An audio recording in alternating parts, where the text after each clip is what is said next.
Okay. It looks like everyone is settled down. We said that we will start at 10 o'clock. So it's 3 minutes after 10, so I assume we are on time. Good morning. Sanibonani. Molweni. Buenos dias. Dumelang. Bonjour. Goeiemorgen. Colleagues, my name is Njima Khamani. I'm going to be facilitating this program today. I am the Director for Internationalization and Partnerships here at the University of the Land, Unisa. I would like to welcome you to this critical and timely session that is held under the topic, let me make sure that I read it correctly, the U.S. Casus Belli in Venezuela and Greenland, a geopolitical calamity. It's a question that we will have to grapple with for the most part of the day. So we know the events that unfolded early this year when the United States President Donald Trump decided to use military intervention or force to invade.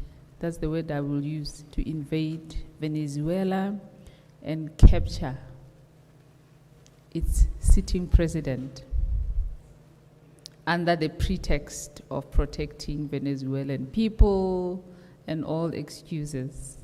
Following that, there was a whole noise now about pushing for the takeover of Greenland away from Denmark. And there's also uncertainty in terms of how this will be done, how the US will go about it. There's been a lot of double downing about how this will be done. So all these things that are happening, these actions, they are blurring the lines between legitimate defense, self-defense, and expansionism. It raises concerns for NATO allies, such as Denmark. These also challenge the UN Charter that speaks about strict limits on the use of force, which permit only self-defense or Security Council approval. So we have the question to answer to ourselves today as unisons, as South Africans, as people from the continent, from the South. What is it that all these actions mean? How do we see ourselves as Africans, as other parts of the world when these things are happening? So we will be grappling with this question the whole of today. Well, the entire program. We have some really powerful minds that are going to assist us in responding to this important question. So I'm not going to waste too much time because my job here is to call people off and on the stage and make sure that they stick to their time. And I'm not going to talk a lot on the topic. So before I call the person who has been delegated to welcome us and make us feel comfortable today at this university. I'm going to just say a bit of announcements and some house rules so that we are able to have a decent, engaging conversations without disruptions. So first of all, I see everybody had coffee, which is served outside. There are bathrooms as you exit the room. Go to your left, the passage outside, there are bathrooms there. I'm going to plead with everyone to make sure that their phones are on silent so that there are no disruptions when our speakers are speaking. We need to at least afford them that respect. Without any further ado, I'm going to call Professor David Millo, who's the acting director at the Thabo Mbeki School of International Affairs. Prof.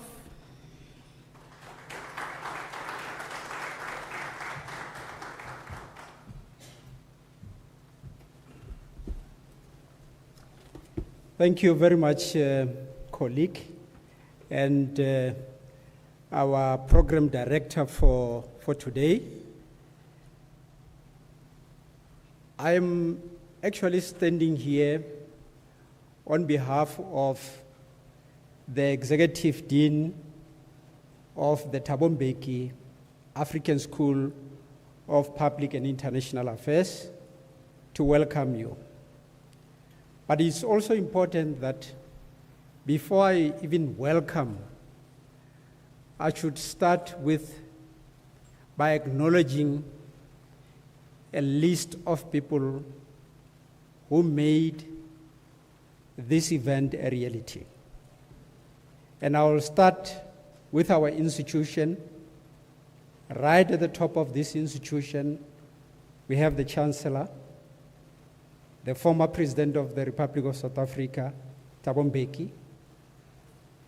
We have the Principal of this university, Melin Kabula, her executive management, the management within the school. And this event is actually a collaboration between our school, the Thabo Mbeki African School of Public and International Affairs, as well as the department responsible for institutional advancement. And the program director basically comes from that particular unit of the university. The director responsible, or the executive director responsible for institutional advancement, I don't see him, but I think it is proper and fit that I also acknowledge him in absentia. I also wish to welcome the distinguished panelists, because if you look at the topic that we're going to deal with, it's actually posed as a question, meaning that by the time we leave this room, we should have gotten some answers to some of the puzzling events that started right at the beginning of this year. When we were celebrating the new year, in other parts of the world, it was not celebration at all because people were in pain. Things were happening there. And we have a number of dignitaries that have joined us. But in terms of the panelists, we were actually blessed to have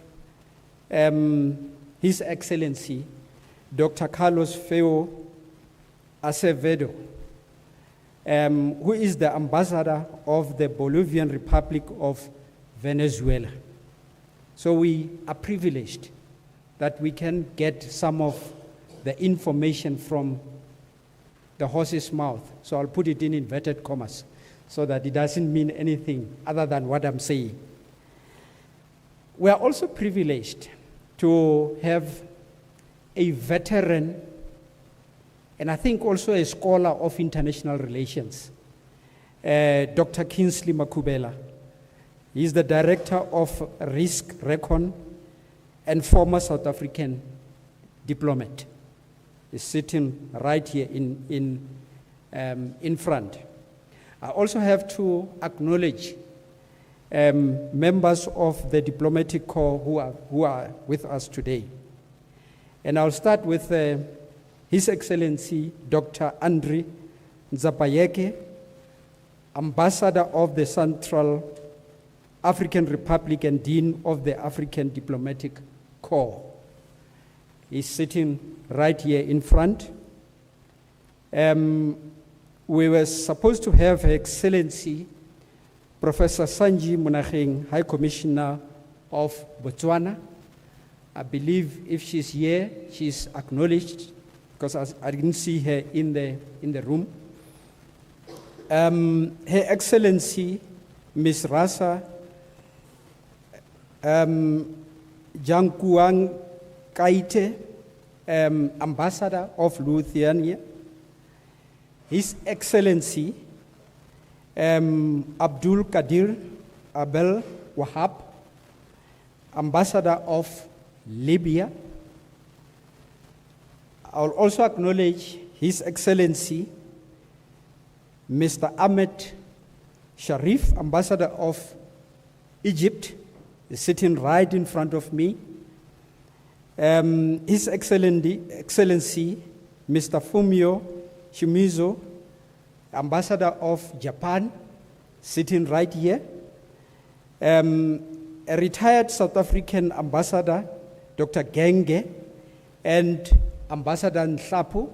I see Dr. Genge is here, but I know that if Ambassador Nhlapo is not in here, he is definitely somewhere watching, connecting online. And that is why we call him a resident ambassador. If there are issues of diplomatic challenges that we're facing, he's the one who can advise us all the time. Let me also acknowledge representatives of the following embassies and high commissions. If they are not here, we know that they are still going to come. Austria, People's Republic of China, Ethiopia, Cameroon, Iran, Russia, as well as Senegal. So they are also here. Those who are delayed, I'm quite sure that they are going to join us. Colleagues from DIRCO, Unisa colleagues, as well as the students, the TM school staff, as well as the PDF. Ladies and gentlemen, you're all welcome.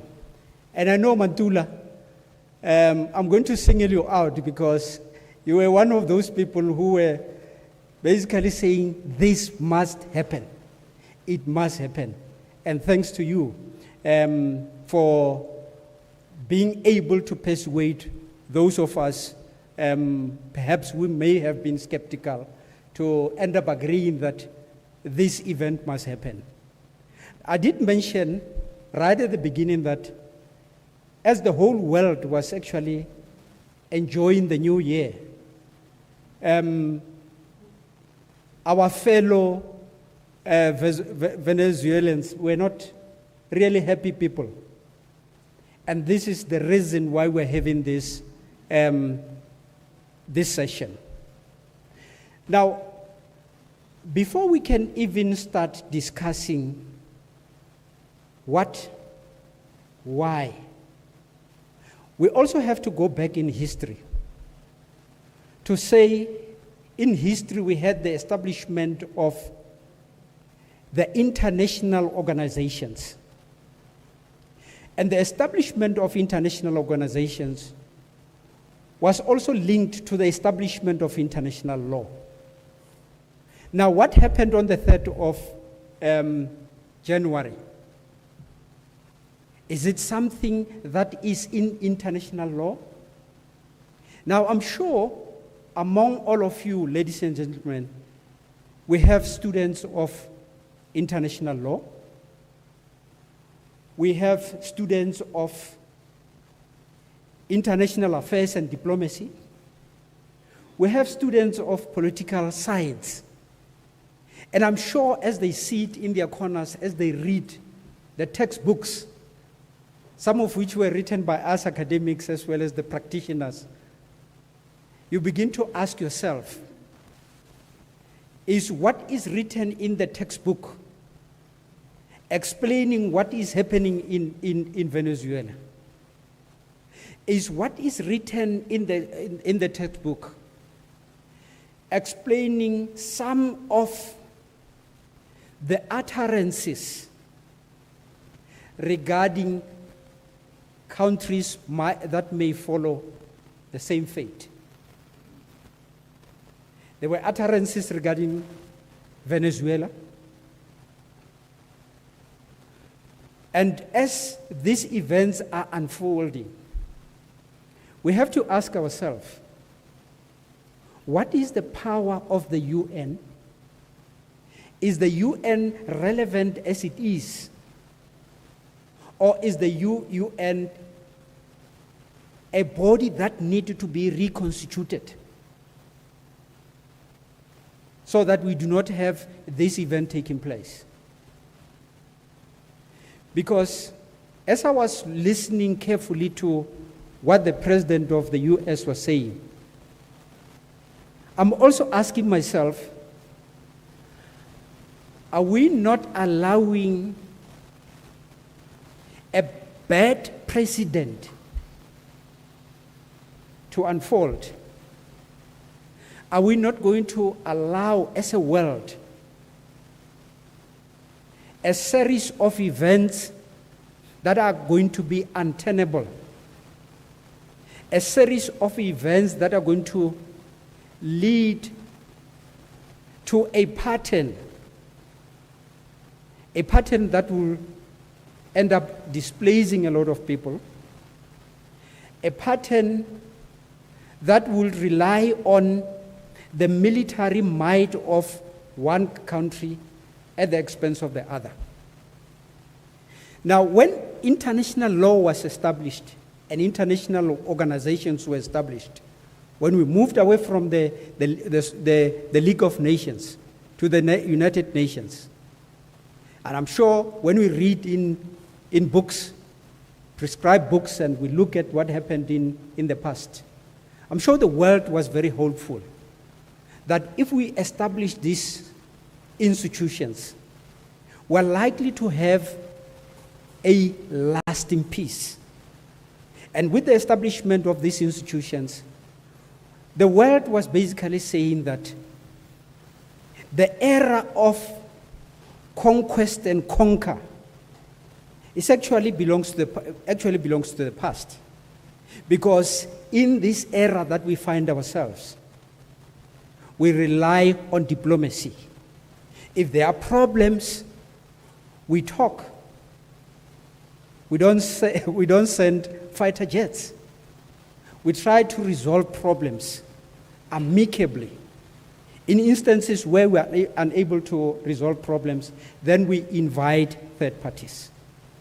And I must say that within the Thabo Mbeki African School of Public and International Affairs, we have a focus area on international affairs and diplomacy.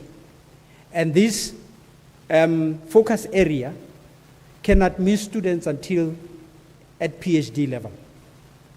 So as you listen today, and you are interested in joining us as a student, I'm sure you're going to find a very interesting topic that you can deal with as a master's or rather a PhD student.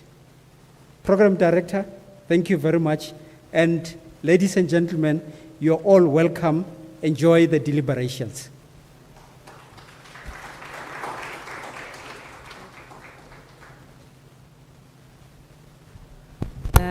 Thank you, Professor Millo. I'm sure you are already now becoming excited about this. Prof has reminded us that there is a certain order that was established processes, conversations, diplomacy, law, international law, that now seems to be disregarded by all these actions that are happening in the world, well, specifically carried out by the United States.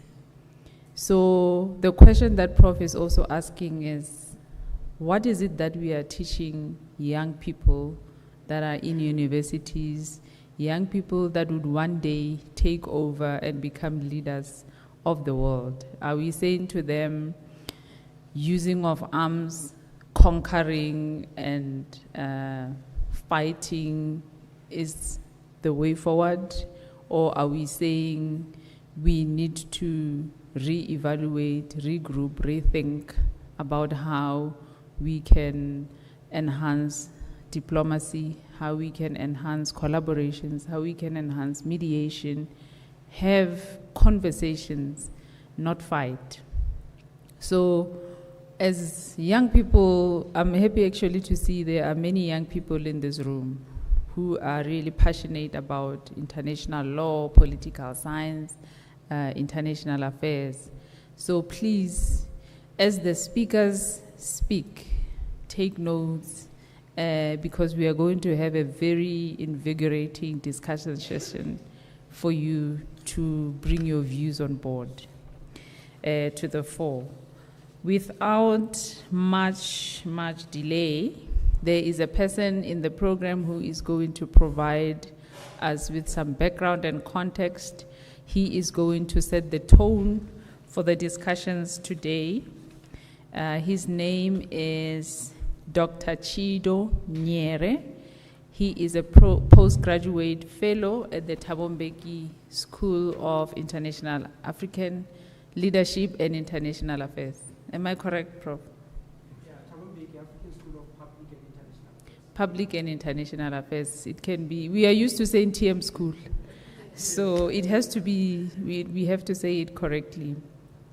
So Dr. Nyere holds a PhD in international relations from the University of Pretoria, and his research interests include African politics, human rights law, international politics, and Pan-African thought. So there is no other person in this room who is well placed to come and speak with authority on this subject. Dr. Nyere, the stage is yours.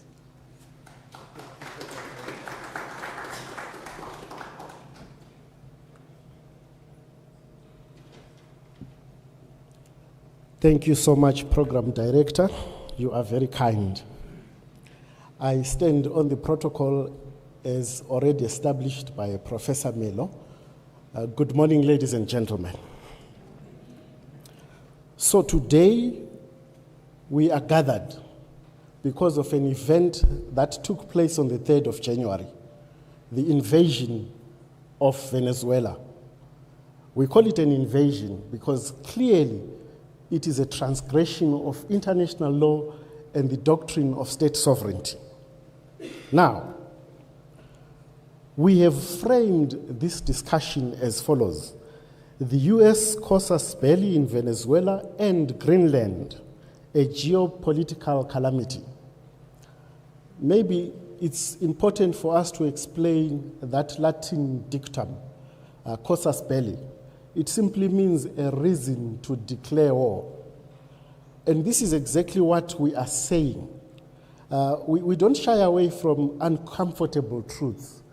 The reality is that the USA has transgressed international law. It has gone against the doctrine of state sovereignty. And in the process, it does not only abduct, it also kidnaps the sitting head of state. President Nicolas Maduro is forcibly taken out of his country, him and his wife. My suspicion is it could be other people as well. And this happens as the world watches. The so-called international community has done very little in the situation. There are also reasons why there hasn't been a lot of action from the so-called international community. Because let's face it, the international community is undefined. And there is another problem that we sit with. Venezuela is a sovereign state. This is important for us to underline. Venezuela is a sovereign state that has been invaded.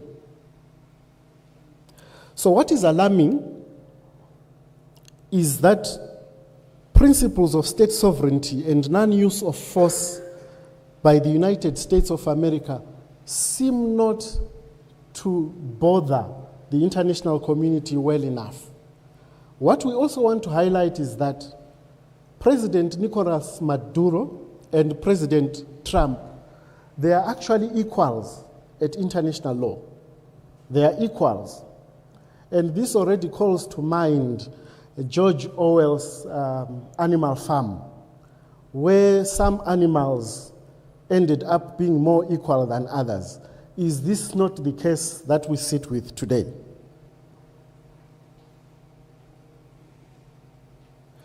So the illegal abduction of a sitting president of a sovereign state and the prosecution of the Venezuelan first citizen using US law is indicative of a US that holds the established rules in a rules-based order in contempt. So that is a clear point. That should be a starting point, and that we should be aware in our discussion today. So despite there being views that the invasion of Venezuela and the subsequent arrest and abduction of its president are a result of President Maduro's corruption in his bureaucracy, allegedly, and domestic policy, his style of leadership, with some pundits also arguing that President Maduro is a dictator. All these have been thrown around as reasons to declare war by the US. President Donald Trump, ironically, he stands accused of violating international law, let alone his country's laws, as the commander-in-chief of the US military units. So that illegal order of issuing a reason to declare war and to invade a sovereign state already is illegal. So while he's trying to enforce what he thinks and sees and views and perceives as law, he is actually breaking international law in the process. This view suggests that the invasion of Venezuela is a geostrategic move by the US to buffer itself from the unstoppable competition posed by China and Russia. So if you have been following what President Trump says, he argues that what he is doing is to protect US interests, especially against China and Russia. And again, it brings into question the very issue of Greenland. He has targeted already, he has attacked, he has invaded Venezuela. We already know that his next target is Greenland. And I saw a map of Greenland here. Just for context, Greenland is centrally located in the European hemisphere. So in the European world, Greenland is centrally located there. Now, what does that tell us in terms of the modus operandi of the USA? It tells us that President Trump is aware. We all know what Greenland looks like. There is a lot of ice. There are always very low temperatures there. But because of global warming, the temperatures are rising. And therefore, the ice that has always been Greenland is beginning to melt. And it's melting at a very significant rate. What does that also mean? It means that there is trade that happens in Europe and around Europe. But because trade is happening in very harsh conditions, ice, it's very difficult to navigate that. But because of the melting ice, it means there will be more ways that are created and faster ways, and therefore trade will improve. And our suspicion is that, and we have reason, our suspicion is that because of these developments, that will be a very key route to economics, to development, to trade. And President Trump is already insulating himself and buffering himself from the competition that will be posed by China and Russia. And therefore, we tend to ask, is this a war on resources? Mind you, Venezuela has the highest reserves of oil in the world. Venezuela is the highest reserves of oil in the world. Greenland too, it has some gold, it has some iron ore, it has a lot of minerals. And there are some pundits who have argued that the US is addicted to oil, and I am one of them. And they always tend to target countries where they know they will benefit. Because of the chaos and the management of war in the process and behind the scenes, they are already siphoning the resources of a country. I'm just putting these issues out here to tease out appetite and maybe to perhaps ask our panelists to speak and respond to these issues amongst the other issues that they have planned for us. Like a very good African that I am, I will end here before the program director calls me. I thank you, ladies and gentlemen.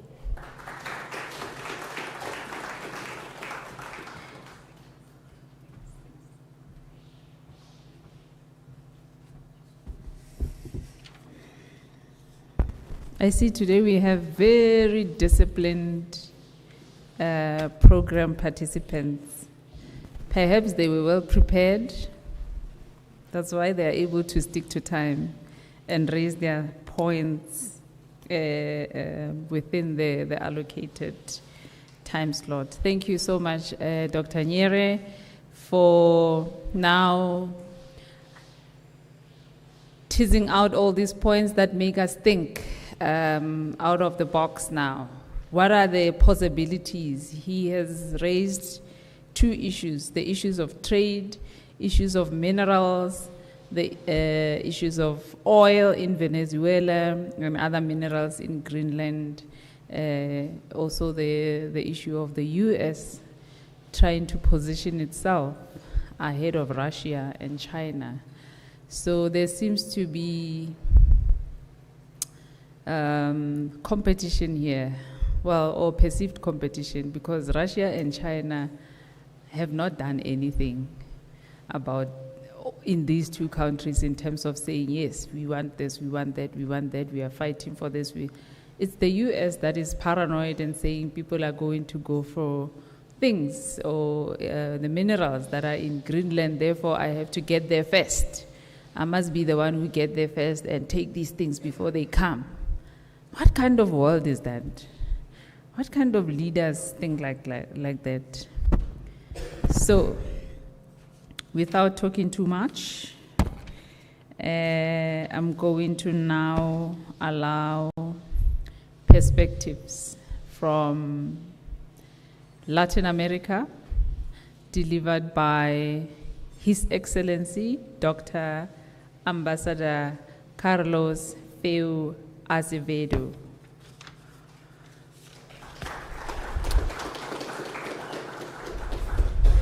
Ambassador Azevedo is the ambassador of the Bolivarian Republic of Venezuela in South Africa. He has been here since August 2024. He was previously the ambassador of Venezuela to Tunisia, and he also served as first secretary at the Embassy of Venezuela in Benin.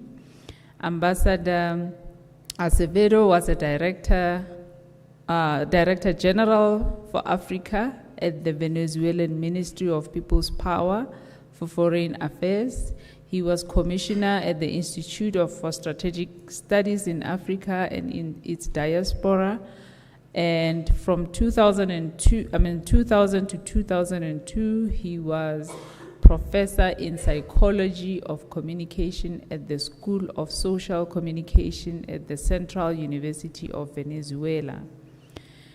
Ambassador Azevedo holds a degree, a PhD in psychology, a degree in psychology specializing in social psychology from the Central University of Venezuela, and a PhD in communication sciences from the University of Havana. He speaks French, Spanish, and English. Over to you, Ambassador.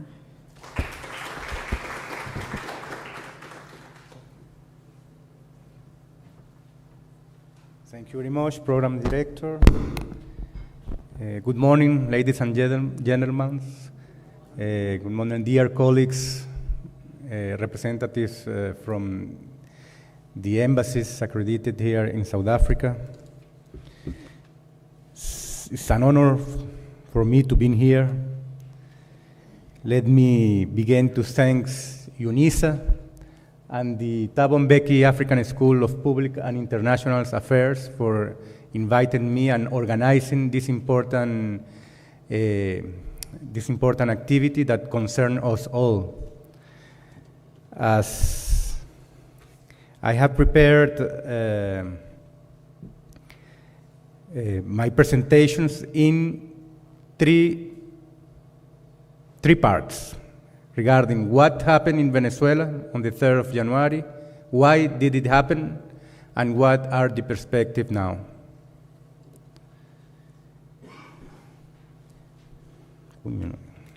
Exactly 1 month ago, on January 3 of this year, US military forces carried out an outrageous criminal and terrorist attack against Venezuela. At 2 a.m., approximately 150 aircraft entered Venezuelan airspace and bombed military and civilian targets in 4 coastal provinces, Miranda, Aragua, La Guaira, and the capital district, which includes the capital city of Caracas. In this attack, more than 100 people were killed, including 32 Cubans who were part of the presidential security team. Several civilians were also killed. As I mentioned, civilian infrastructure was also attacked, including a university like this one, specifically the Center for Mathematical Research of the Venezuelan Institute for Scientific Research.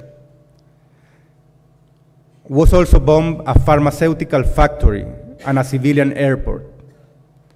Several houses were also destroyed or partially damaged, totaling 430 houses that has already been restructured and repaired. Finally, the attack resulted in the kidnapping of President Nicolás Maduro and his wife, Cilia Flores, in what is considered a flagrant violation of international law, the Charter of the United Nations, and even their own domestic laws. This act could be considered a casus belli, but also a declaration of war not only against Venezuela, but against the entire world, representing a clear breach of the international legal framework that allows the countries of the world to coexist in a context of respect and peace. This event constitutes a structural rupture of the international legal order and reopens fundamental questions about the validity of the multilateral system built since 1945. The operation, called Operation Absolute Resolve, not only involved the use of force without authorization from the Security Council, not to say the US Senate, but also entailed the illegitimate deprivation of liberty of a sitting head of a state, an act that challenged the very foundation of state sovereignty and legal equality among nations. Understanding the aggression of January 3rd requires starting from the legal framework that regulates international coexistence and defines the limits of state power in the contemporary system. Since 1945, public international law has been structured on the premise that international peace and security depend on the prohibition of the unilateral use of force, the sovereign equality of state, and the existence of institutional mechanisms capable of containing coercion between nations. The military intervention against Venezuela has been widely condemned by legal experts and the global community as a flagrant violation of international law, particularly the principles enshrined in the Charter of the United Nations. Article 2.4 of the UN Charter stipulates that member states of the organization must refrain from the threat or use of force against the territorial integrity or political independence of any state. It is considered a peremptory norm of international law. The aggression of January 3rd constitutes an illegal use of force. There was no aggression by Venezuela, nor was there a declaration of war by the US government. The bombing violated national sovereignty and targeted not only military objectives, but also civilian infrastructure, such as I said, homes and research centers, which could constitute a war crime under international law. Also was violated the Article 2.1 of the UN Charter, which enshrines the sovereign equality of member states and respect for their territorial integrity and political independence. Also, Article 2.3 mandates the resolution of disputes through peaceful means and diplomatic channels that do not endanger international peace, security, and justice. Also, Article 2.7 of the UN Charter that establishes the principle of non-intervention in the internal affairs of states. The attack constitutes aggression as defined by UN Resolution 3014, which in Article 5 stipulates that no consideration whatsoever, political, economic, military, or any other, may justify aggression. The illegal detention of President Maduro violates the immunity conferred upon heads of states by international law. It also violates a declaration reaffirmed by the Community of Latin American and Caribbean States called CELAC, which affirms that our region, Latin America and the Caribbean region, must be a zone of peace. However, it is important to emphasize that the violations of international law are not limited to what happened on January 3rd, but also extend to the days, months, and years preceding and following this criminal attack, and the days following this criminal attack. Since President Trump announced that from now on they will control our country, our oil resources, it's not only the act of a neighborhood bully, but it reveals the true motive behind his attacks, that is oil. Furthermore, he continues to violate international laws, which, by the way, he claims he will not respect. And I quote it, in the same day, the 3rd of January, when he held this press conference in the White House, he stated that he pretends to rule on our country.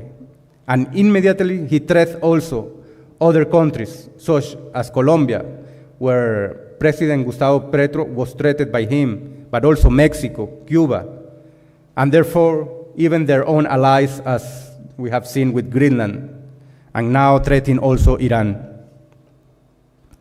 Even Canada. It's amazing. Although a couple of days ago, yes, I don't know if you saw it,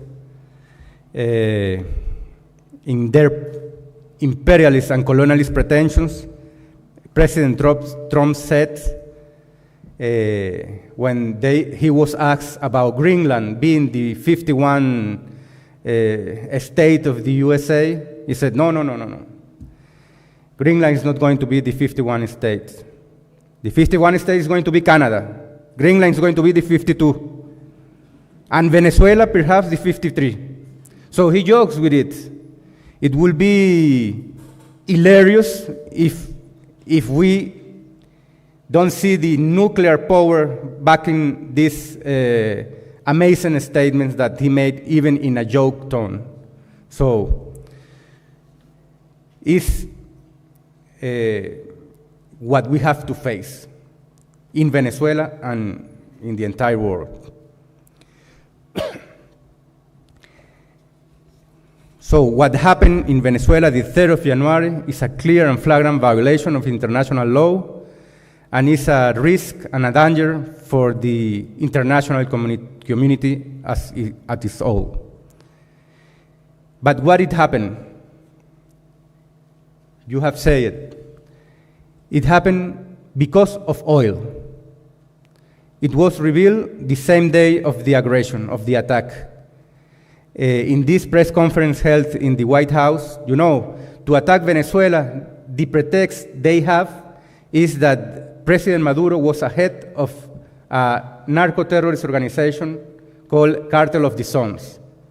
He was the head of this organization. That is what the pretext created to invade and to attack and to kidnap our president. It was built a big and huge fake narrative stating that. A fake narrative that is a strategy that they have used before. They used it in Iraq with this building of fake narrative stating that Iraq was having weapons of mass destruction. But they have built also in Libya. And this, the way they do, they even are building one huge fake narrative here in South Africa with this white genocide history. But the same day, President Trump was saying, now we are going for the oil. That reveals that the real objective of this aggression was trying to take control on our oil resources that, as you said, are the biggest in the world. So Venezuela has the major oil reserves in the world, around 300 billions of barrels. So stating that is the main issue, the oil. The oil is the main issue of this aggression. To understand what is happening in Venezuela, as being an oil producer country and as having the major oil reserves in the world, that they were not controlling because especially the arrival of what we call the Bolivarian Revolution. You know, when 26 years ago, former President Hugo Chavez arrived to the presidency, he changed the relations of the oil business that we used to have with all the world, especially with the US, that was the country that most was related with our oil industry. When I tell these people, sometimes things is amazing because it's a fact that it's a data that is unbelievable, but it's what really happened in our oil. From the resource that we produce and that we trade, the US oil companies and the US administration takes 99% and just get the Venezuelan state with the rest of 1%. The relation was amazing. So being an oil producer country, we were also a very poor country. When former President Hugo Chavez arrived, he changed these relations. One of the first things he does was build a new law called hydrocarbon laws that, as I said, change the relations. And now for any oil companies that want to come and to produce in Venezuela, they have to do it in a joint venture with the state of Venezuela, where the state gets the majority, at least 51% of the joint venture stakes.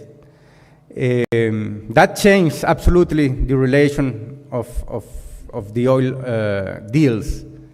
But even though the oil companies stays, because they were getting profit, although we have this new hydrocarbons law. Many of them, or all of them were upset, but they stayed because they were getting profit. And some of them have left, especially ExxonMobil and ConocoPhillips. But the rest stay in Venezuela until 2019. What happened in 2019? The US administration increased their unilateral coercive measures against Venezuela, the so-called sanctions. Now we are having more than 1,000 coercive unilateral measures, and the first one affected directly the oil industry. So how they affected this foreign policy of the US administration obligates the US oil companies to leave the country. They were not allowed to make business with Venezuela and to produce our oil. So they have to leave the country. And we see 3 weeks ago how Trump meets with the oil company in the White House and was asking, what do you left Venezuela? They attacked you, they seized your company. What happened? And they said, no, we were working very good with them. But in 2019, you, in the first term, increased the unilateral coercive measures and asked us to leave the country. That's why they left. So when we were producing 3 million barrels per day, the production drops to 300,000 barrels per day, from 3 million to 300,000. They were believing that this economical crisis created by the unilateral coercive measures will create an overthrow of the regime, of raising of the population, because it was true. They attacked, the economy was very, very hard to hit. We really have difficult times because the economy dropped down.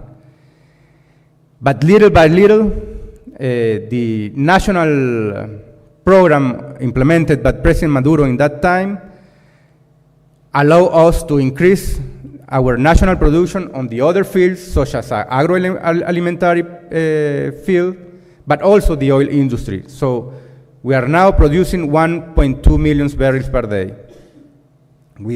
It's still far from the 3 million that we used to be, but we have shown that we are able to improve.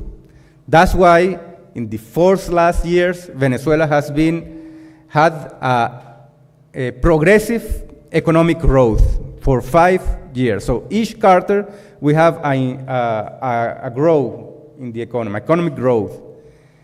That also upset because they saw that with unilateral coercive measures, they were not getting what they want.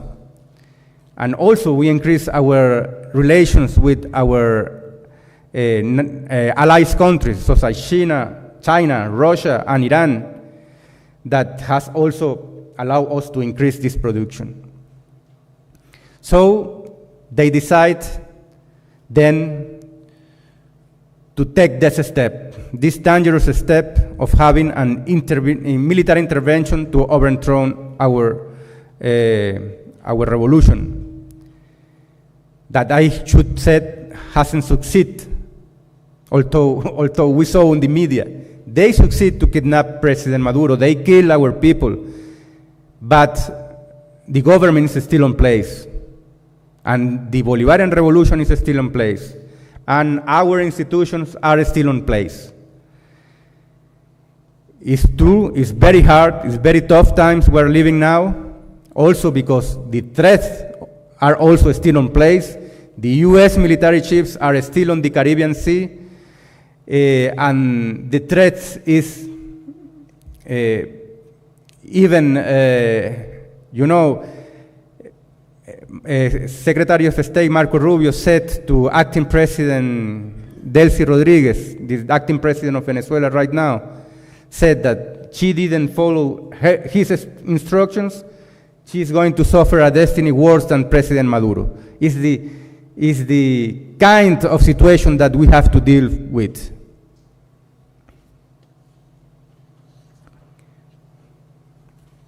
So, Venezuela remains in its commitment to fight together for the defense of our sovereignty, for our peace, with dialogue and respect, in actions with global reach and the participation of movements and people from around the world.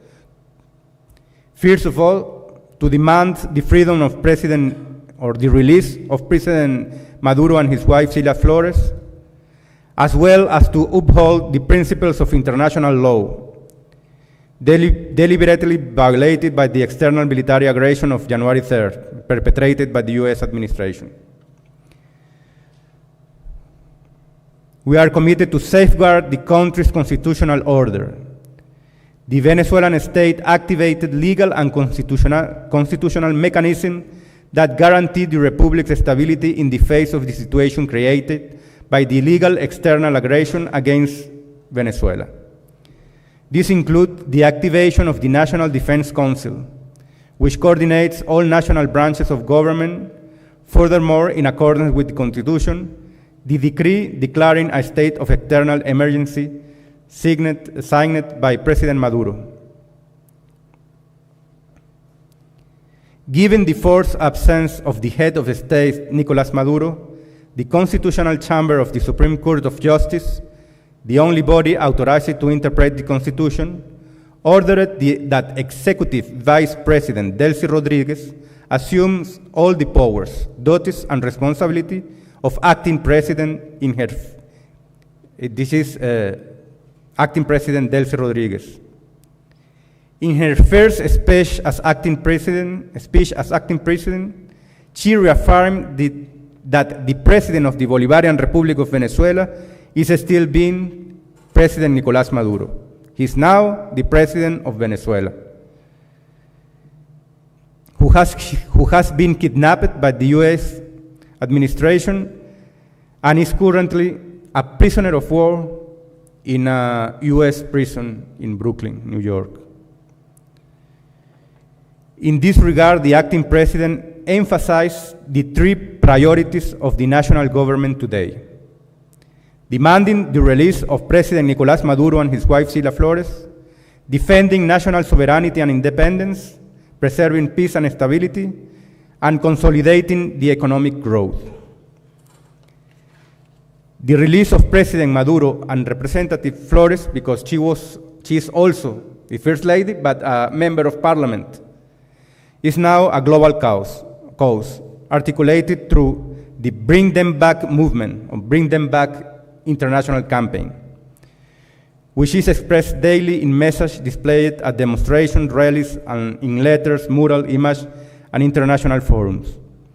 These efforts are driven by activist movements and social organizations to whom Venezuela express its gratitude for their solidarity and whose courage in defending the principles of international law is recognized. By the way, I have to thank the South Africans because of their strongest solidarity regarding Venezuela, people of Venezuela, and also for asking the release of President Maduro.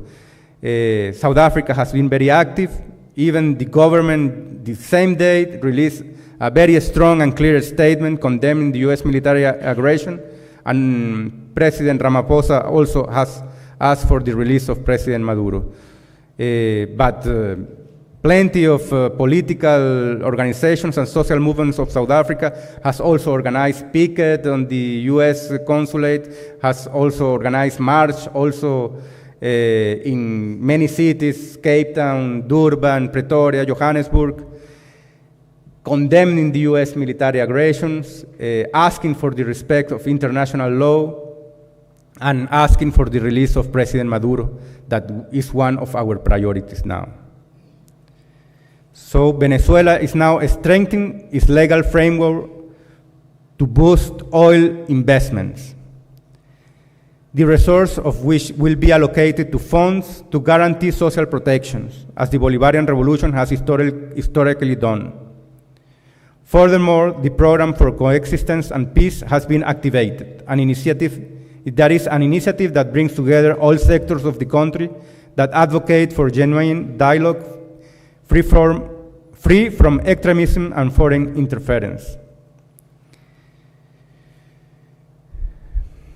Venezuela's gratitude for the solidarity and support of peoples and governments around the world is also rooted in its historical commitment to peace, coexistence, and the sovereignty of nations. Therefore, our nation especially values the courage of those who, from all corners of the world, have demanded the release of President Maduro and the First Lady Cilia Flores, and who call for the restoration of the international legal framework. The external military aggressions against Venezuela sets a dangerous precedent for the region and the world. The illegality of this military operation jeopardizes the independence and self-determination of any sovereign nation. Therefore, Venezuela firmly and with national unity calls for an end to all forms of aggression, while maintaining prudence and strategic patience to preserve sovereignty, peace, and independence, and achieve the return of the presidential couple, President Maduro and First Lady Cilia Flores. From the homeland of Simon Bolivar, and Hugo Chavez, the Venezuelan people stay standing and will face any imperialist, colonialist, and supremacist challenge from the United States with the certain of victory. So the perspective we have now in Venezuela is easy. It's to resist, to struggle, and to prevail. Thank you.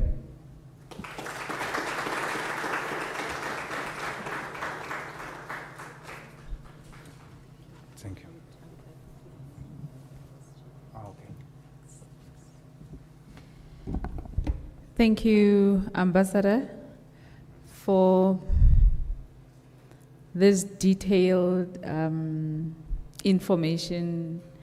And we can see, colleagues, that as the world, we cannot stand and watch on the sidelines as this violation of international law and domestic law continues.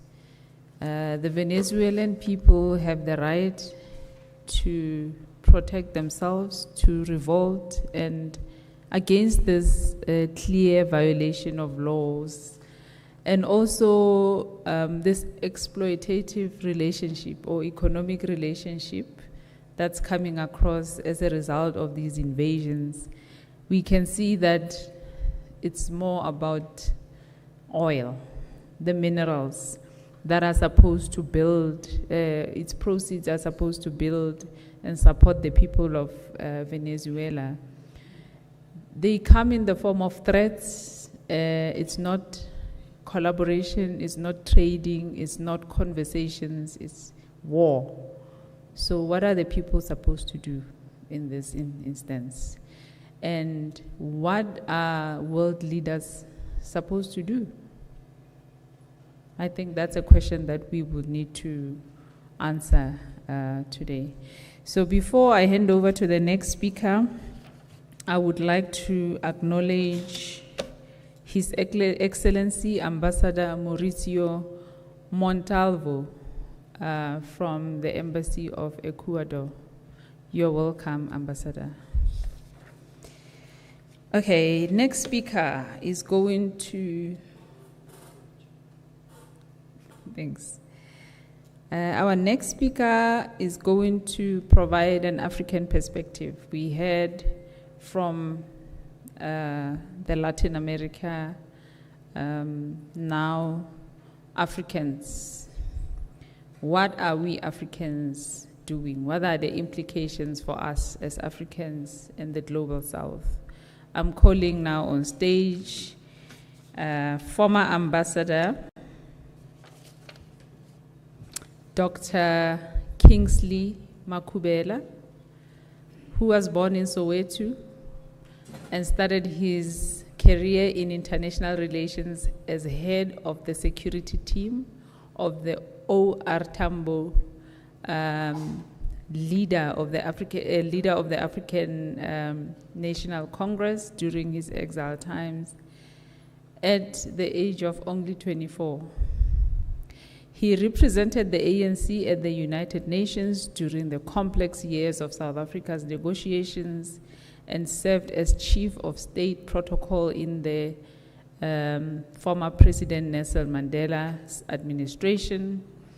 Dr. Makhubela was popularly known, or was previously posted as South Africa's ambassador to Portugal and Kenya. He also served as presidential special envoy for the Somalia conflict. We go on. Dr. Makhubela served as Director General of the National Department of Tourism, where his department consistently received clean audits, and he was also the CEO of Brand South Africa, an SOE located in the Presidency of the Republic of South Africa. He graduated with his PhD in Political Sciences from the University of South Africa, Unisa, and he's currently the Director at RiskCon, a regulatory and policy risk opportunity advisory service in multiple jurisdictions and sectors. Over to you, Ambassador Dr. Makhubela.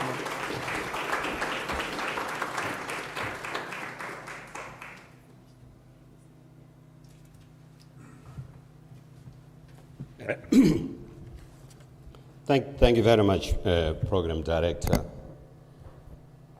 the Dean of the Diplomatic Corps, Your Excellencies, ambassadors who are here, Professor Mello, distinguished audience.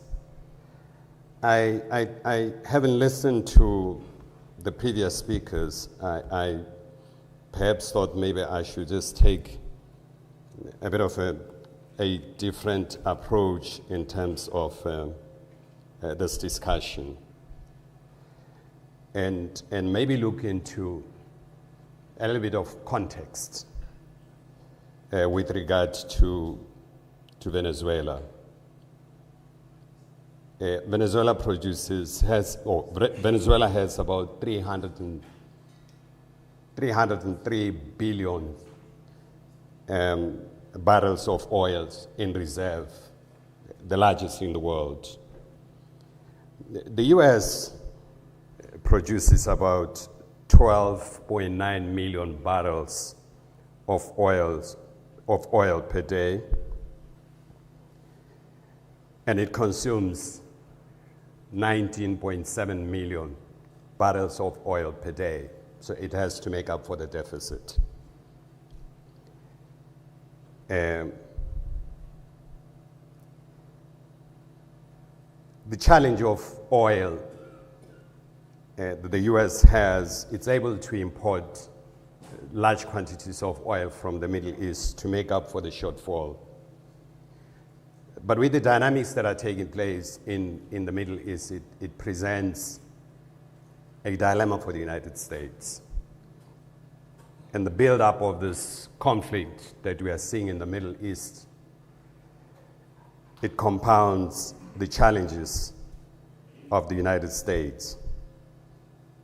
As we are talking, the Strait of Hormuz, the Iranian government is said to have deployed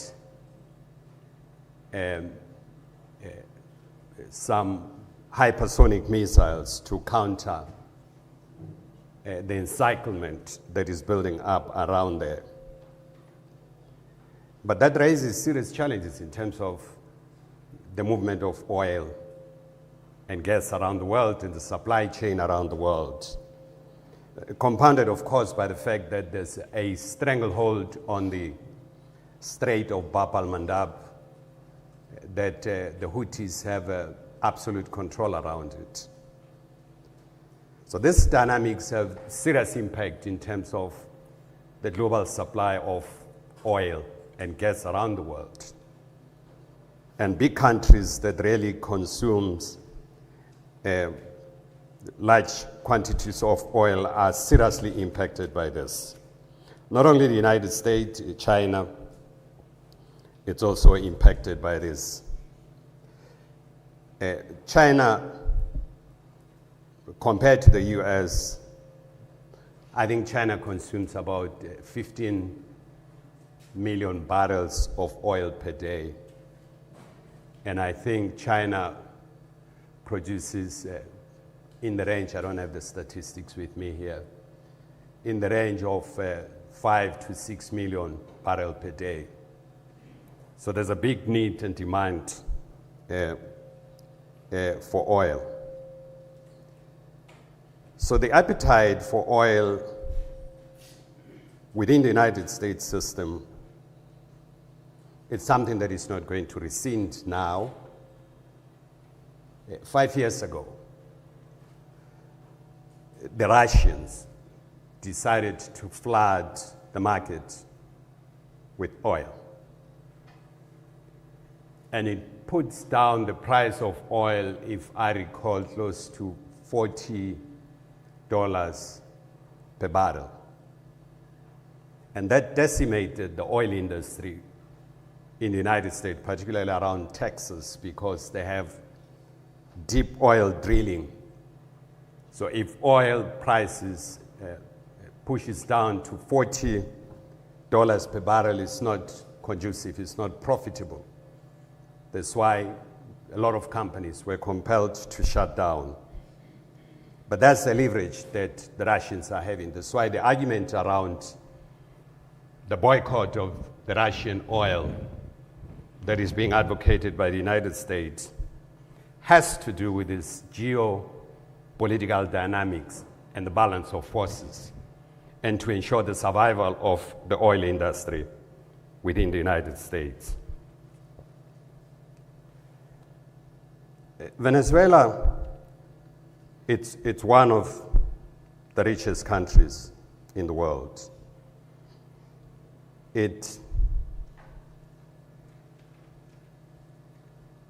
The population of Venezuela, I mean, they stand at about 28 million, Ambassador. And the GDP of Venezuela, it's 108 billion dollars.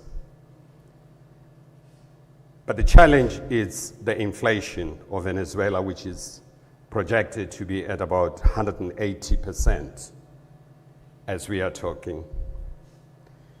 At the height of the problems in Venezuela, the inflation, Venezuela had hyperinflation. There are certain issues that I thought maybe I should bring to the fore for the purpose of this discussion here around the oil industry in Venezuela and the evolution of the oil industry in Venezuela. The nationalization of oil in Venezuela did not begin during Hugo Chavez's period. Ironically, nationalization of the oil industry in Venezuela was spearheaded by a center-left president, Rafael Caldera, who was the president of the Christian Democratic Party. He began the whole process in the 1970s of the nationalization of petroleum industry in Venezuela. Later on, of course, Venezuela set up the PDVSA, which is a governmental company to really run the oil industry. What Hugo Chavez did, because the nationalization that time was 50-50, was to insist on the profit dealing with large part of poor people in the country. And by doing that, Hugo Chavez stepped on the toes of a lot of people within Venezuela. And that's where the challenge really began. And it must also be stated that, before the nationalization of oil industry in Venezuela, which was primarily held by the United States companies and British companies, the Standard company that later was dismantled within the United States because of its monopoly position. And from that, you've seen Exxon and the Gulf Corporation. Also, the Royal Dutch got involved in this 50-50 arrangement. But when nationalization was done in Venezuela, these companies were paid by the government bonds, and there were retrenchment packages that were provided to everyone. There's a dispute around the retrenchment packages, Ambassador. Some views are that the retrenchment packages were not paid fully, and hence creating a huge problem, particularly within the United States. You know, Venezuela in 1943 passed the hydrocarbon law, and when it was passed, it was always a 50-50 in terms of the control of the oil resources even at that stage.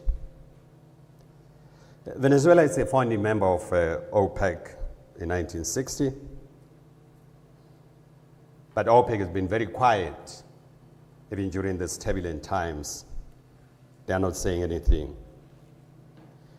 If you look at the ranking of countries with most resources around the world, Venezuela ranks number 10, with resources that are estimated to be about 14 trillion US dollars. At the top of that, number 1 is the Russian Federation at 73 trillion US dollars. And the United States is number 2 at 45 trillion US dollars in terms of the overall resources, and it's Venezuela.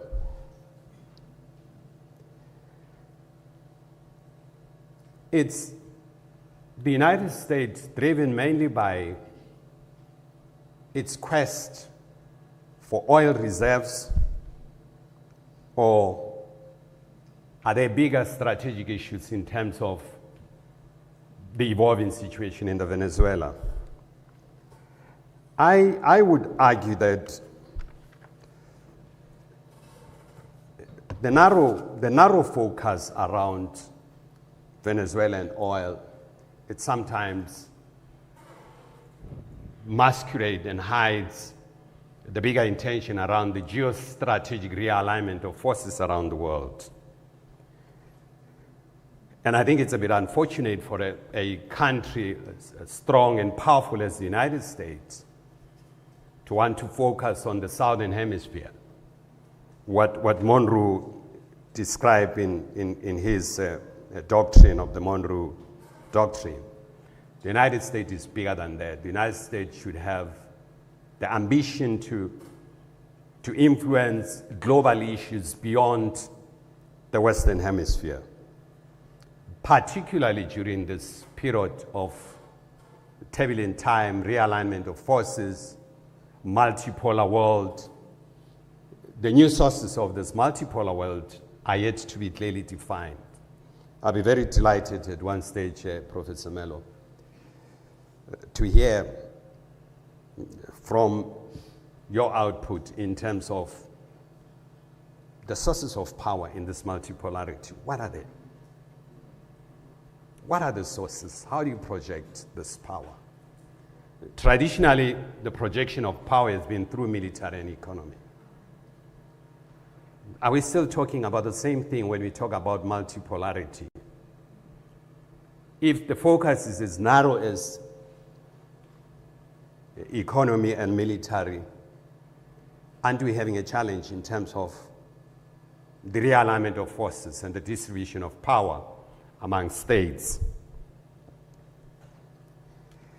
I don't know, I don't have solutions about the new sources of power. But I've seen last year, between September and October, when the motor industry was about, literally, the motor industry was about to collapse because of action taken by Nexperia which is a semiconductor company based in the Netherlands, owned by Chinese. And they decided to invoke 1945 law in nationalizing it. What did China do? Pulls the plug and not supply key ingredients that are required by Nexperia. Ambassador, you know, companies like Nissan, they were on the verge of shutting down their plant, closing down temporarily. Volkswagen Group, I mean, if you look at Volkswagen Group, Volkswagen has about, if I'm not mistaken, close to 10 to 12 company advocate Mantula, if I remember. They're about to shut down. And the pleading then began to reach out to China. Secretary Bissant had several meetings to convince the Dutch to reverse their nationalization. And eventually, what I think is the biggest catastrophe was averted, because Nexperia produces key ingredients for fighter jets and for medical-related equipment, including the CT scan and so on that President Trump uses very often. So averted that. Is that a new source of power? How you project your mineral resources to engage? I don't know. That's why I'm saying to really confine the challenge of, or the conflict between Venezuela and the United States to oil is to miss the bigger picture that is evolving. And because of this evolving bigger picture that speaks to the sources of power in the new multipolar world, and because these sources are not clearly defined, I mean, I just gave you the Nexperia example, which I think is a source of power that the Chinese are projecting. And my own postulation is that in the next few years, you are unlikely to see tariffs imposed against China. Because China, somebody says, Trump said, well, I have all the cards, but the cards are made in China. So China knows how to project its power, and it has used the question of the rare earths, which are 17 of them rare earths, and China produces what is called the 5N. Now, the 5N is the high level of semiconductor. It's 99, it's 5N, 99.999%. And I think it's only China that has reached that level. Taiwan, it's 4 N's, I think. That's why China holds the cards. They've imposed sanctions on the use of semiconductor for military purposes in the United States, which is causing a serious problem for Americans. And China is developing the end user. They are able to track the end user as they sell this. I tend to believe that China has started to define some of the sources in this multipolar world, source of power in the multipolar world. How all of us are going to start defining, including Venezuela, how to use your resources as a projection of power and a projection of engagement with the rest of the world. It's an issue that we are yet to see. You would recall when the first attacks began around Venezuela, the issue was to attack drug cartels, which raised serious concern within the other side of Pennsylvania, when particularly the United States went on to attack people who were already injured, literally finishing them off, because in terms of international law, you are not allowed to do that. and Congress was up in arms about this. And the communication between Pete Hegseth and the White House was lost in terms of defining those issues. And I think that Capitol Hill has made a decision still to want to take Pete Hegseth, the Secretary of Defense, to task about what happened and why did the United States do that, because it's also in violation of the United States law in terms of the conduct in combat. So we're going to see what's going to happen to that. So because the focus was on this projection that the United States is attacking these boats because these are boats carrying drug cartels, a strategic mistake was also made by the United States in the process in terms of framing the communication around this. And I'll come back to that later on. You may have heard about what the US was calling the cartel de los Solos. Now the cartel de los Solos was set to be a drug cartel that operates in Venezuela, and at the pyramid of that drug cartel was President Maduro. But in reality, this terminology, the Venezuelans are using it to refer to government corrupt officials, not drug cartel. And a lot of information was coming out to say this is a meaning, and the United States refused to accept that. And I'll come back later to this issue. You may have seen during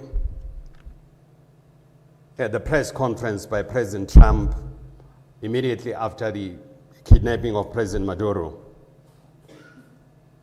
the statement by President Trump, Pete Hegseth, and Marco Rubio, very problematic if you listen to that press conference. President Trump spoke about they've stolen our oil, it belongs to us, we're going for our oil. That was the thesis of President Trump's statement. Pete Hegseth, the Secretary of Defense, was talking about going after drug cartels and projecting this as a law enforcement operation. Marco Rubio was talking about going after dictators, election having been stolen by President Maduro, and so on. So 3 statements were issued out. This is so fundamental. That are literally not defining the strategic purpose of the mission. And this was relevant in terms of the other side of Pennsylvania. That's why the other side of Pennsylvania was quite alarmed. And they needed to understand and to get a briefing, and the briefing was done. And this briefing was done in the closed sessions. Because in terms of the US law, you can't go and remove a government because it's a dictator. The question of oil, that they've stolen the American oil, that oil belonged to the United States, it's not correct. It's going to raise a serious challenge within the White House, within the Capitol Hill. Hegseth's statement as the support for law enforcement was the most plausible that could be accepted within the US political system. But by then, they've already muddied the water by coming up with the statements. This is relevant because when they want to take this case to court, these issues are going to play themselves out very strongly. That's why a few days later, Pembody at the Justice Department retracted the argument that Cartel de los Solos is a drug cartel. It was not a mistake for the retraction of that, was to try to manage the case that is now sitting in New York against President Maduro and the wife, because evidence would have emerged as to what this is all about. Now, if that is the purpose of retracting the statement, what is the solid basis of the attack of the small boats that other people are saying these were shipping boats, nothing to do with drug cartels and so on? So the case is quite compromised. There are serious challenges with respect to the case. I think my other colleagues have spoken quite eloquently here about the violation of international law by the United States in terms of the abduction of President Maduro. But the situation is evolving in Venezuela. A day, 2 days ago, I learned that President Delcy Rodriguez, she will be, I think sometimes last week, she'll be visiting Washington. And she's confirmed that she would go, even though there's a pending warrant of arrest against her, but she would go, meaning that the administration would make it possible for her to go. Yesterday, I heard that she is going to try to privatize the oil industry.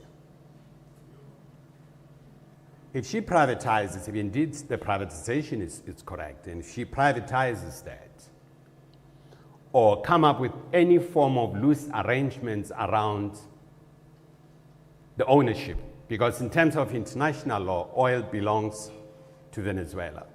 Once it has been extracted, then it can belong to somebody else, sold to somebody else. If she's going to relax that, what does it mean? Does Venezuela have, as we are talking, Ambassador and colleagues, does Venezuela have the guts to resist everything that comes out of Washington at this time?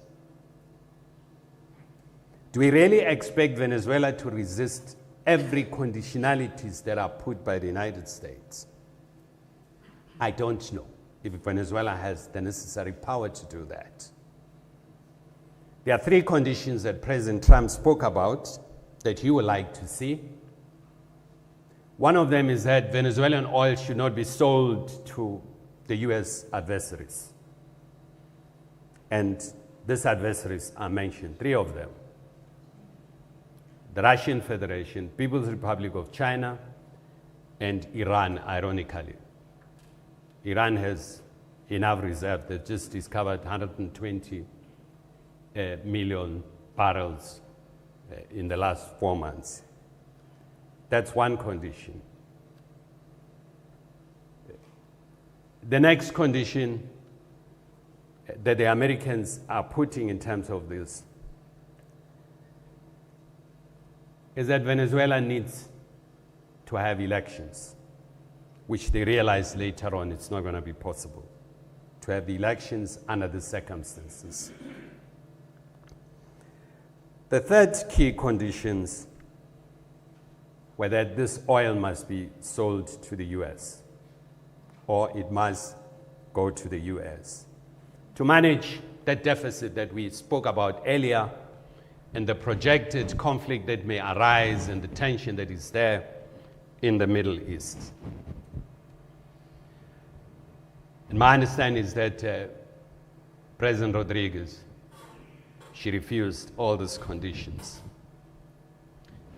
Do we really expect all of us, Venezuela, to refuse every condition imposed by the United States, given the stranglehold that the United States has on Venezuela?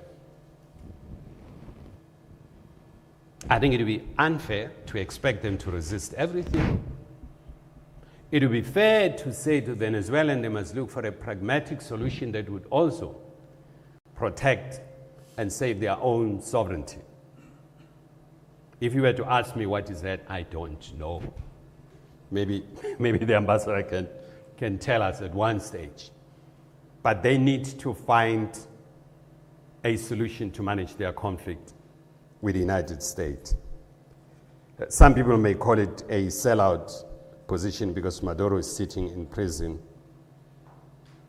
But the republic must also survive during the turbulent times. So the balancing act that the current president is going to employ, with the level of scrutiny that all of us are providing, looking at everything that they are doing, and being very critical on anything that is seen to be a concession to the United States, will be unreasonable. There are agreements that Venezuela has made with the People's Republic of China and the Russian Federation. Venezuela has to honor those agreements. There's agreements between states. It doesn't matter which government comes into place. The state of Venezuela would have to honor those agreements. To get out of them, they would have to renegotiate with parties concerned. We know China has given large sums of loans to Venezuela, and they would have to manage those responsibilities.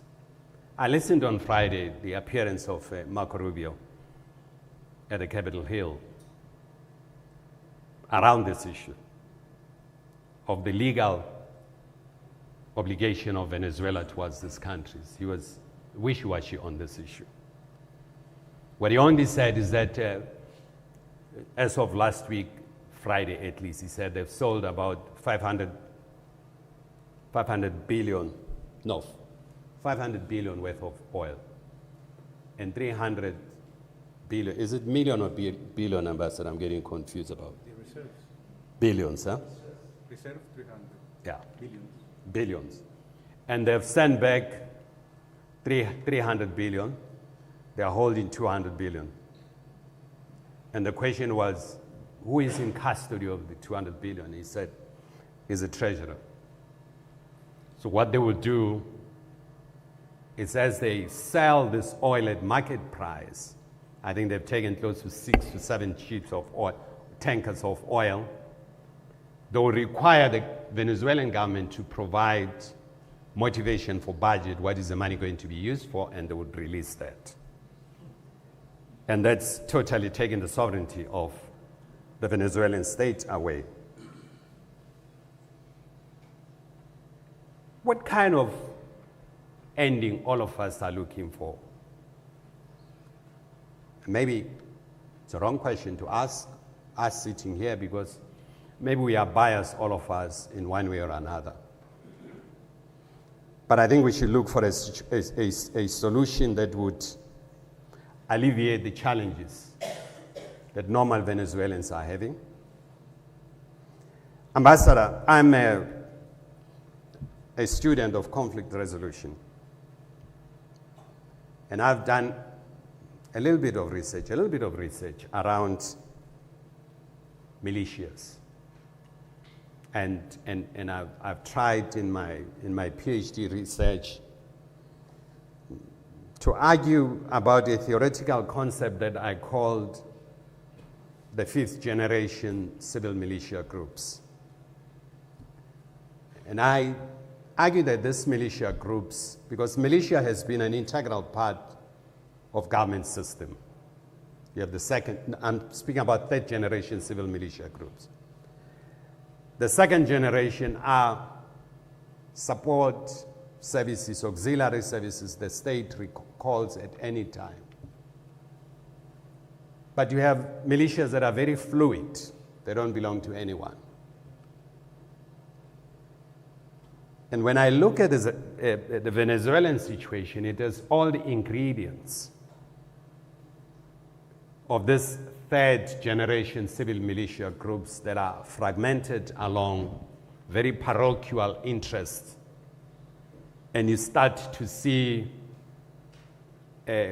people organizing themselves for extortion and all sorts of other activities, and not paying taxes, and literally balkanizing the state. And I looked at the research I did, I looked at the behavior of civil militia groups in Somalia. At the heart of that is a proliferation of small arms. when the tension was building up between the United States and Venezuela, the distribution of small arms by the Venezuelan government. And if they don't manage that, I think it will likely create a problem for them moving forward. Because you're going to get people who are starting to use that as a source of livelihood, and that you have no control over it. So it's something that is alarming when I look at that. But with respect to my own theoretical concept, these civil militia groups, they exist where the question of the identity is very prominent. And the identity can be developed. I mean, if you look at the Somalis as a society, they're quite homogeneous. The divisions are limited to patrimonial lineage and so on.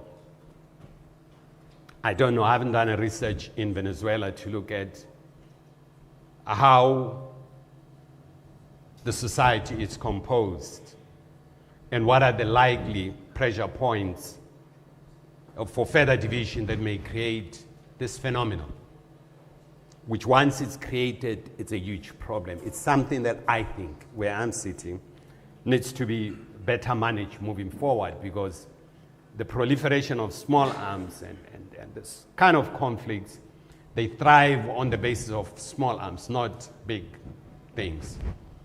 And now sitting at the center of the challenge, the challenging dynamics in that part of the world, Venezuela needs to navigate that situation with utmost care. Let me conclude. I wouldn't like to revisit what my other colleagues have spoken about the violation of international law, and particularly Chapter 2 of the UN Charter in terms of responsibilities and functions of the state. I think all of us are waiting to see the challenges of the charge sheet that the United States would have. I said I'll come back to the issue towards the end. A precedent has been set in the United States when they went to capture Manuel Noriega. They framed that as a law enforcement operation. But they've already fragmented the argument around the law enforcement operation, given the three statements that I later spoke about that came from the three principles during the press conference explaining this. Because in the United States, they've accepted that.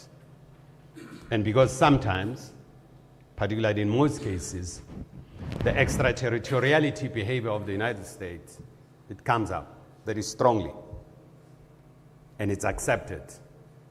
But this one is going to create a problem within the Capitol Hill in terms of the strategic thrust of the mission, and given the statement that was said by the three principles, if that will stand the United States legal scrutiny. I sometimes have my own challenges about the United States. I'm not a lawyer. I know nothing about the law. Maybe Advocate Mantulio can teach me something there. I don't know how they're going to frame their argument, having made pronouncement about the purpose of the operation to capture President Maduro, and given the three contradictory statements. But I think the statement by the president around the oil would hold water more than anyone else. So we'll see how this situation evolves moving forward, and the precedent-setting nature of the state behaving in this manner, as my other colleagues have eloquently spoken about, to see how that is going to be managed. I know other people are saying, well, maybe this is an arrangement, it would give excuses to Xi Jinping and to Putin to carry on with their intention. I don't know. There are bigger strategic global issues that are at play here, and all of us are struggling to get this. I wish I was a fly in the wall when the top secret briefing was given to the House to understand most of those details that are there. It would then make sense for us to unpack in details the strategic thrust of the operation. But as it is, it remains quite obscured by a lot of questions. I thank you.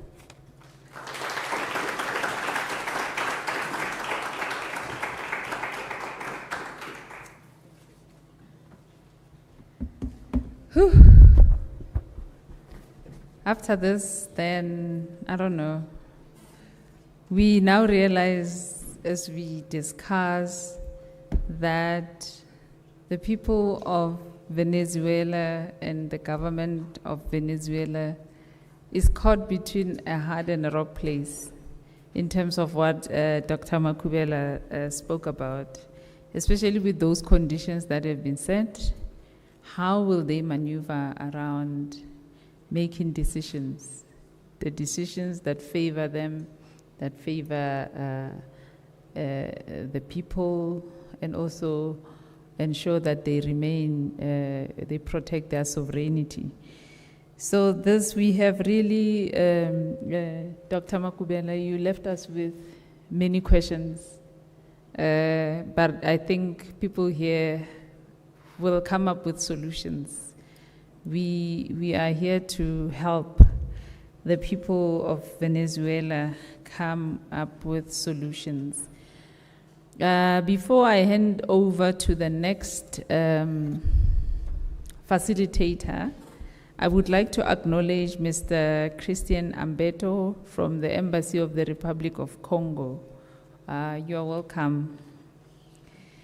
The next session is about having a discussion. We listened throughout the morning, different speakers speaking from their points of view.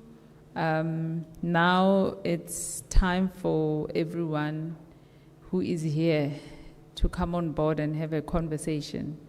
But before we can do that, Professor Mantula, where is Professor Mantula? Okay, so I was asked, Prof, that before we get into having everyone discuss, we give an opportunity to the different ambassadors that are here to come in with their views before the whole, all the participants come in. Would that be okay? Yes. So I'm going to hand over that part to you. Colleagues, please welcome Advocate Mo Africa Mantula to come and facilitate this coming session. Prof?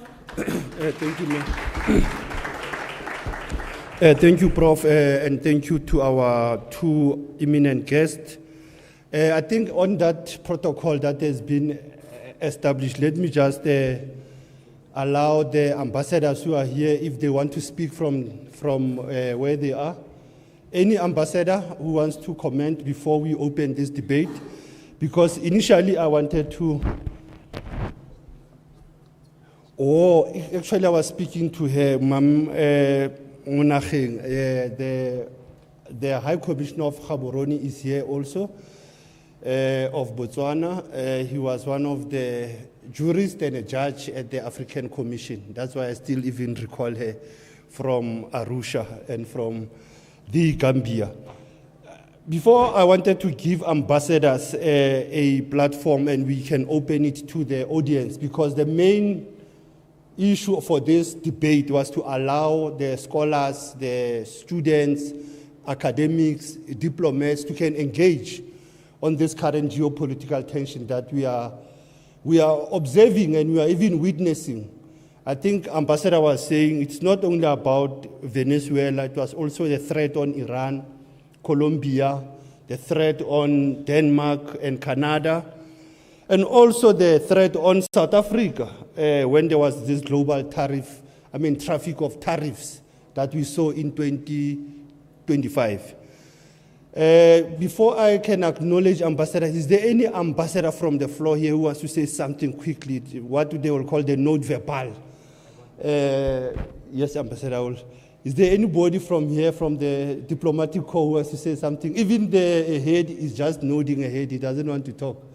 I thought I would push her to can say something, because one of the key issues I wanted to say was that one professor who came here in 2025, Professor Jeffrey Sachs from Colombia when he was before the UN Security Council this year. He said that one of the issues before the council is not the character of the government of Venezuela, but the issue is about the member states. I mean, it is whether any member state by force, coercion, or economic strangulation has the right to determine Venezuela's political future or to exercise control over its affairs.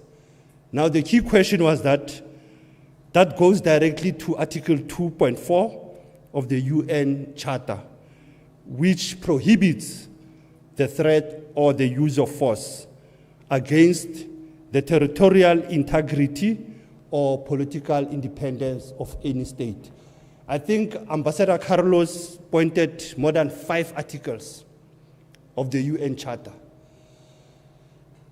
Professor Jeffrey Sachs, actually, Ambassador Kingsley, he mentioned the failure of the US from 1947 to 1989 on their covert operations, that out of more than 70 operations by the US, they failed because whether overt or covert, they were always using false narratives. The same they did in Venezuela.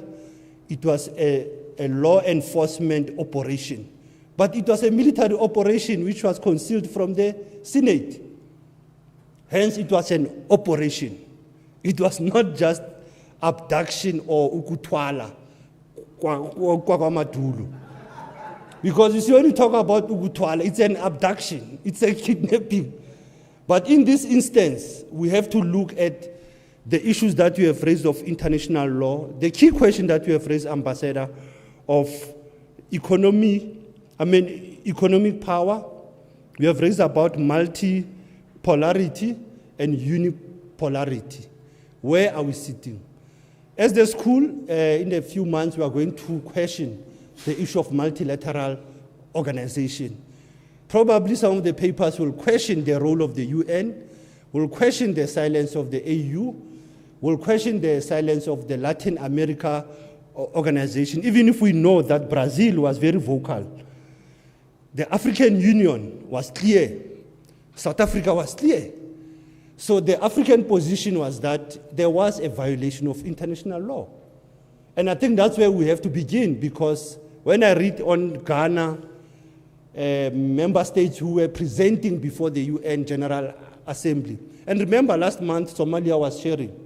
So it was an African country that was chairing the UN Security Council, meaning there was a need for an African bloc.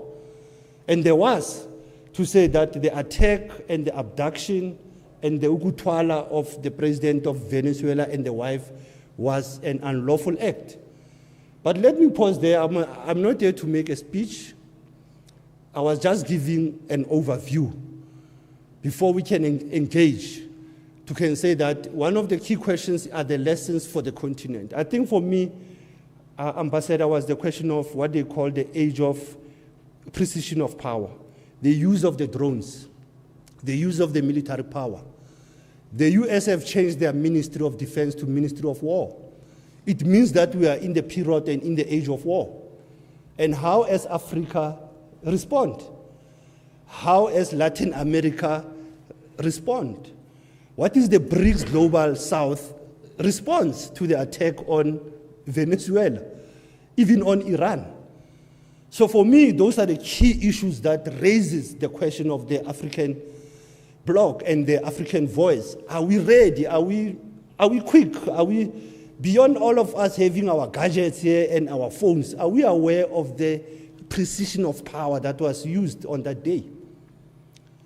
The super gadgets that were used, the issue of the helicopters, more than 150, the issue of closing down the airspace, diversion of bombing other places when there was an operation, betrayal of the presidential guard of Maduro. What do we say about it? Because there was the betrayal of the presidential guard. Those who gave in the information to the US. And this was not a one-day operation. Like we said, it has been planned ahead. It's not something that came yesterday or in the beginning of January. It was planned. So can I open the floor to the audience, and I will take, I'll try to do what we call zebra force, zebra balance, men and a woman. We don't allow only the voice of the men. I will urge to have even women who can say their voice. To comment. Okay. Before the questions.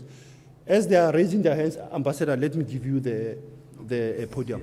Yes. Can I just note hands the first round? I'll take 3 hands. I have 1 hand from my sister here at the front.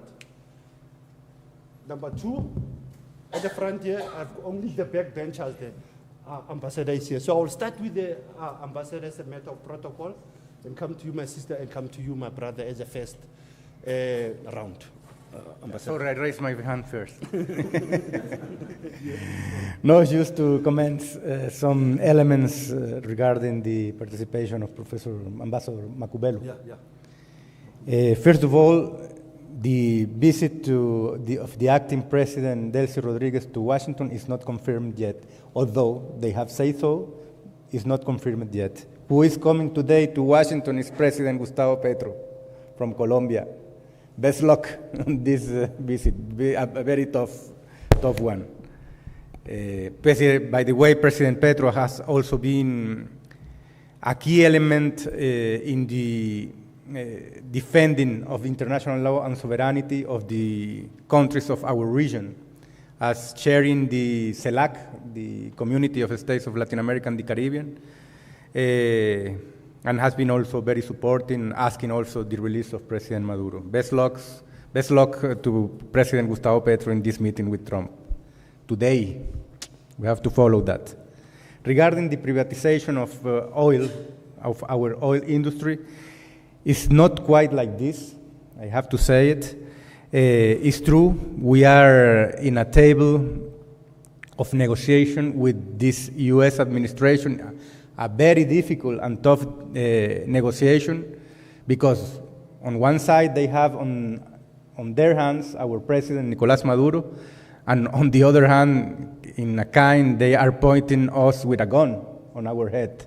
So it's difficult terms of having negotiation, but we are doing so. We are negotiating. They, of course, they are interested. Their principal interest is the oil industry. How to come to the oil industry. We have, as I mentioned before, I think I mentioned to you, we have changed our oil law, our hydrocarbons law. We have just changed it. It was already approved by our National Assembly. We are changing it, but we have done it before. When the unilateral coercive measures increase and it really affects our economy and the oil industry, we made 4 years ago a law that we called the law anti-blockade, that flexibilizes the terms of having business or deal with foreign oil companies in order to allow them to invest in our country. So that terms that I told you before of these hydrocarbon laws was not like this. We can flexibilize those terms. It's now what we are doing with this reform of the hydrocarbons law. So it's not going to be as we used to prefer on having this joint venture where the state keeps the majority, but it's not neither privatization. The sovereignty of oil remains for the Venezuelan state. It's a constitutional issue. The sovereignty still remains on our country, on our state. But yes, we changed the law. We have reformed the law in terms that it's not as we used to be and it's not as we prefer, but we have to understand also that our production is now 1.2 million. What we are asking, and President Maduro did so as well, we were asking the foreign oil companies to come, to invest, to produce, to export our oil. We have no problem with this. The main problem was the unilateral coercive measures that avoid them to come back to Venezuela. So if they want to come back, of course, they have to release the sanctions, because especially the US oil companies cannot come if the sanctions are not released, or at least have some license, as does Chevron. Chevron, by the way, has been working with us from the beginning, and when I say from the beginning, I mean more than 100 years ago.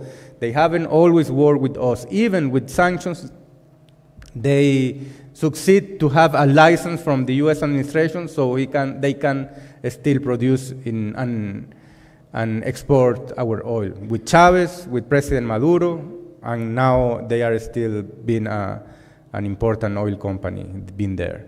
So it's not a privatization.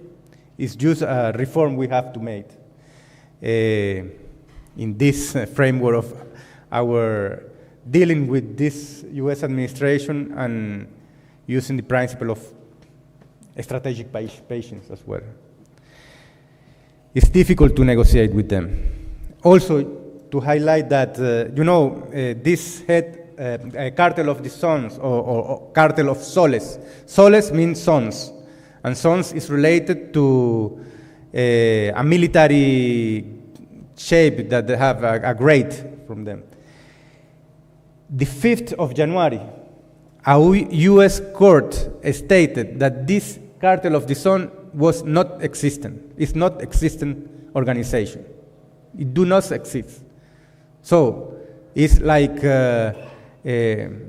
backing this fake, that this narrative was fake. The 5th of January, 2 days after President Maduro was in court where the charge against him was presented. That changed also the situation. Of course, it's Trump's statement who will prevail. It's oil that they want. The intervention is for oil, and has to be clear.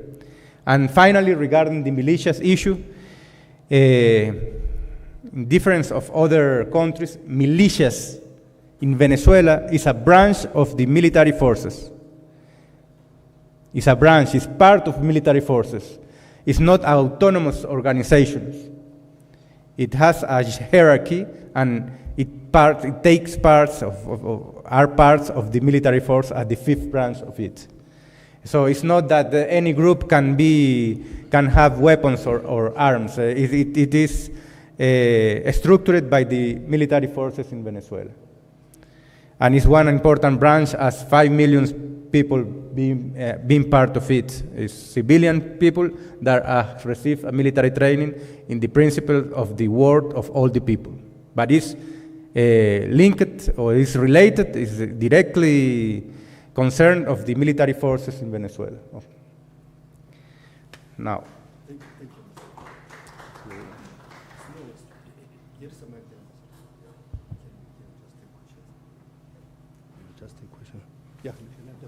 Thank you. My name is Andre Zapaiki, Ambassador of Central African Republic and Dean of African Ambassadors.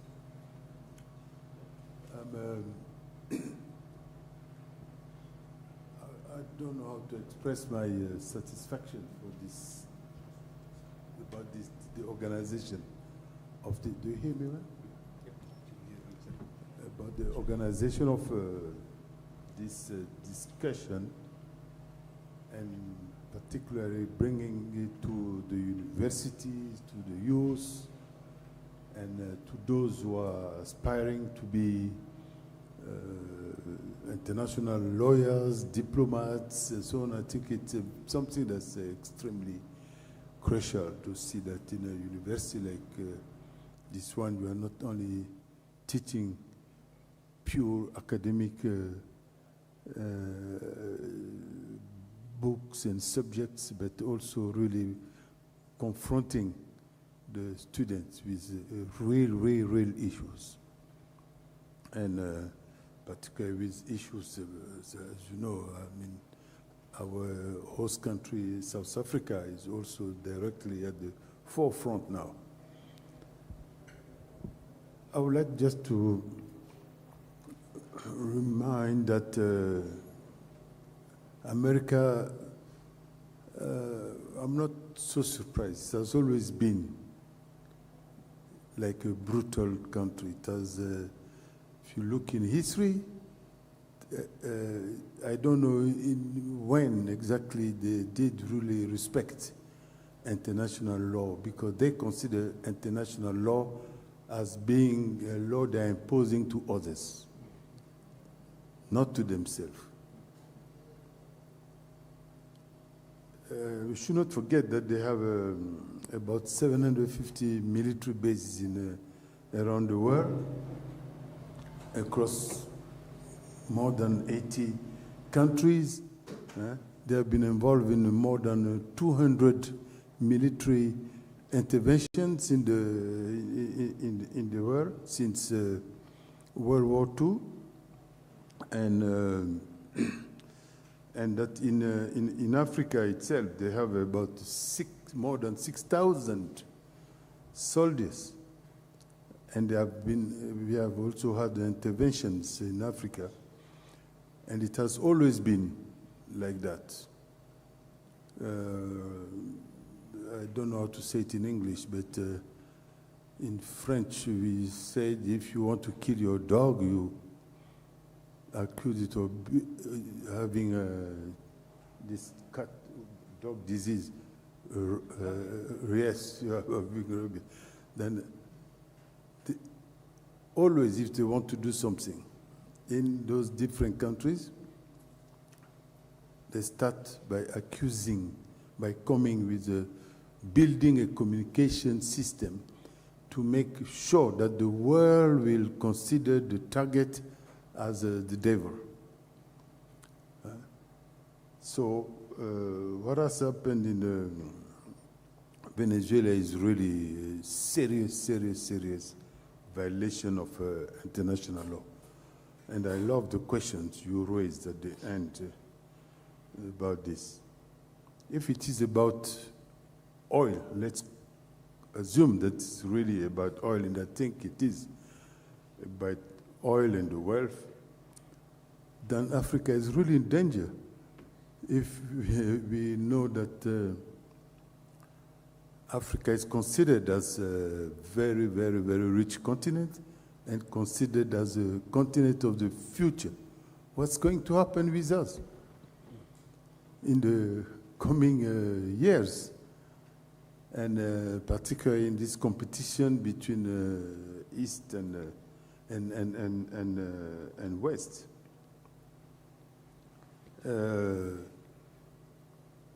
Maybe soon we will have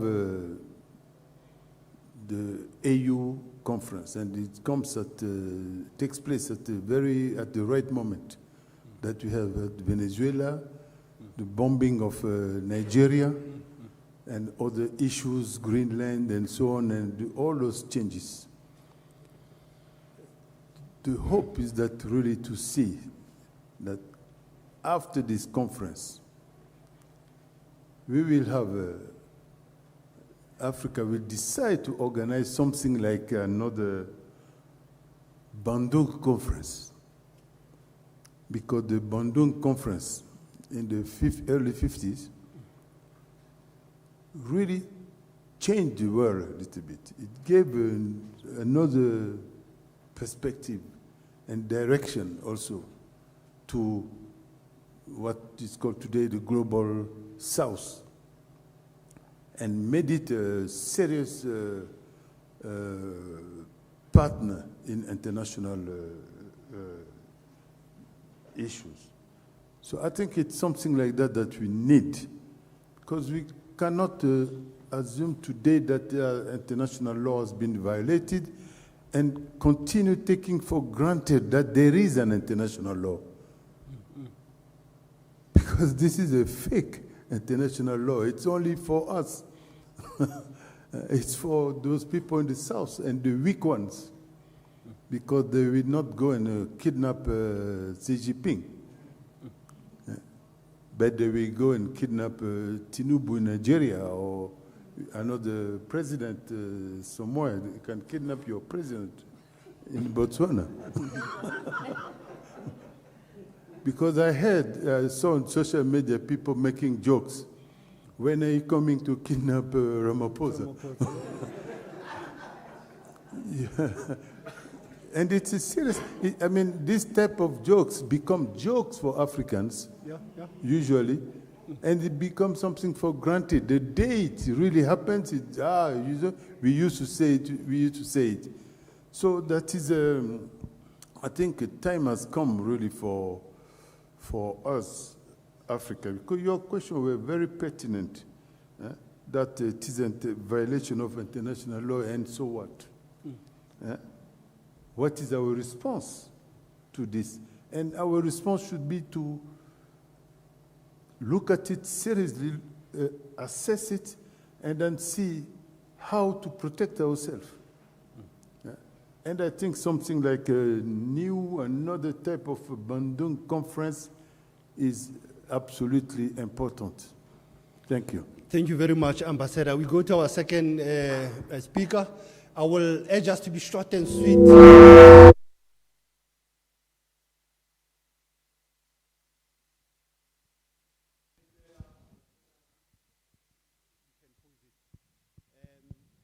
the mic? Is it going to the second speaker, yeah? Thank you. My sister. Hello. Okay. This question is for Ambassador Acevedo. It was reported the name, if you can. Sorry, my name is Tana Machoka. I'm a civil society practitioner. I have read in the news that President Maduro is back in court on the 17th of March, and he's got an excellent legal team, very experienced in political trials. I'm sure they will have a very good strategy for the legal process. But I just wanted to ask something on principle.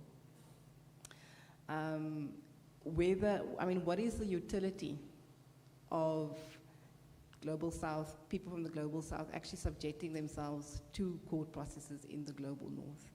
I was thinking a lot about the Lockerbie bombing and the sham of a trial, really, that those Libyans were subjected to. I don't know who killed people or planted that bomb on that plane, but what I do know is that that trial was a sham. And, one is concerned that this trial of Maduro is going to be the same thing. There's a predetermined outcome, and what is the utility of subjecting? I'm not saying, that you should say definitively whether you should or you shouldn't, but just as a principle, what is the utility of, because this is politicized. I believe in the rule of law, but this trial will be politicized, and what is the utility of subjecting oneself to that process? Thank you. Number 3 is here. On the same line, yeah, number 3.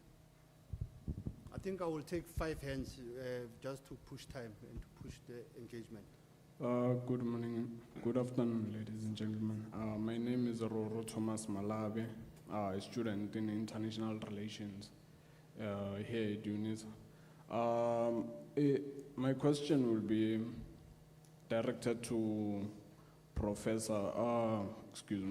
to Dr. Makhubela, former diplomat, and also Dr.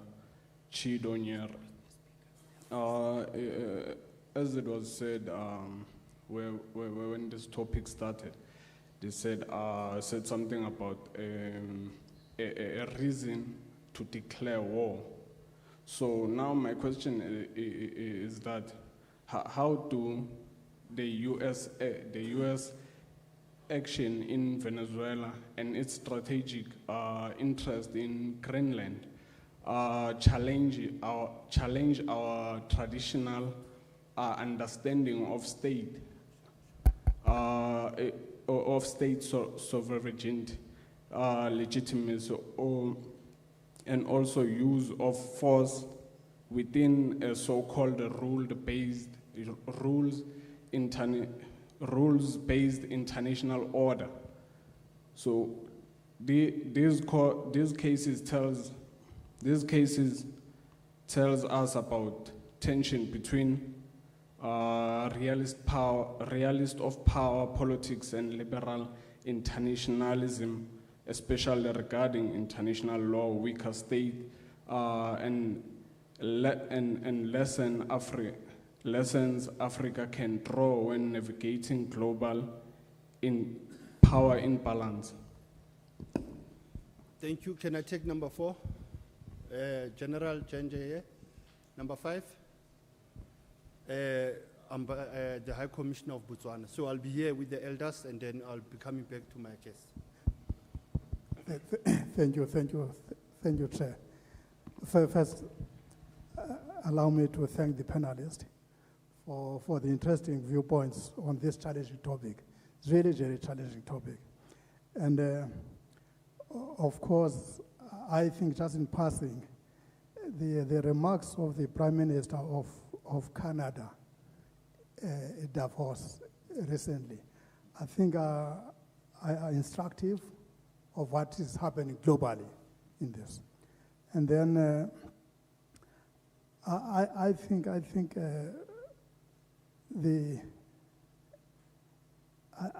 align myself with the Ambassador of Central African Republic to say, yes, international law has been violated. There's no question about that. The question is, so what? What is the way forward? And when I look at the topic at hand, it seems to me the historical lenses or tools of analysis may give us some indications of what is going on. I think if one looks at the world between the First World War and the Second World War, were more or less in the similar space, in the sense that in the first, this in-between space, emerged Hitler, who wrecked the League of Nations and put all the layers, international laws, put them aside. And then after that event, which is the Second World War, and then the League of Nations was no more relevant. It couldn't be relevant for the post-Second World War world. Hence, the United Nations was created with all the promises. That's the first point. The second point, I think, and also getting to the lady upstairs, who said what's the futility of using these legal systems when the situation is like this.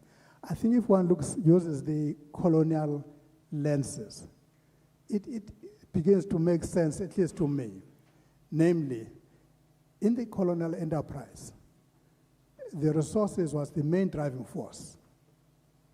And the pretexts, all these other things were pretexts, whether it's drug cartel, whatever, those are pretexts to justify to the metropole at the colonial times, to the colonizing powers audiences. It was not about the colonized at all. And I think, therefore, the issue at hand, whether you talk about Venezuela, or talk about Greenland, you talk about Canada, you can talk about other places, whether you want to invoke Libya and others before that, Iraq, it seems to me we are seeing a revival of the colonial enterprise. This is colonialism, later day colonialism. And the challenge then, for me, is to what extent is the international community going to mobilize itself and stop this? We didn't stop it in Libya. We didn't stop it in other places, Iraq. And are we going to stop this time around?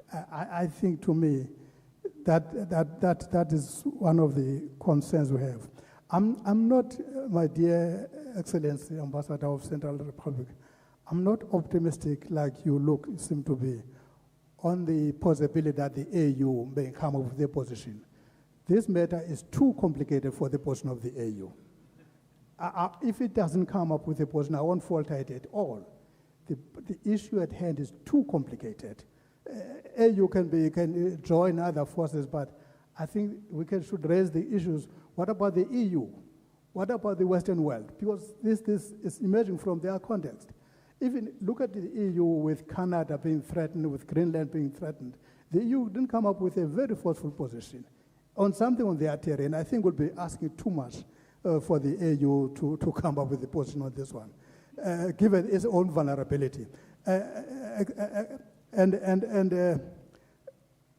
Excellency Ambassador of Venezuela, I heard you, but when you were responding to Ambassador Makuela's point, you said, no, you have changed the oil law into something.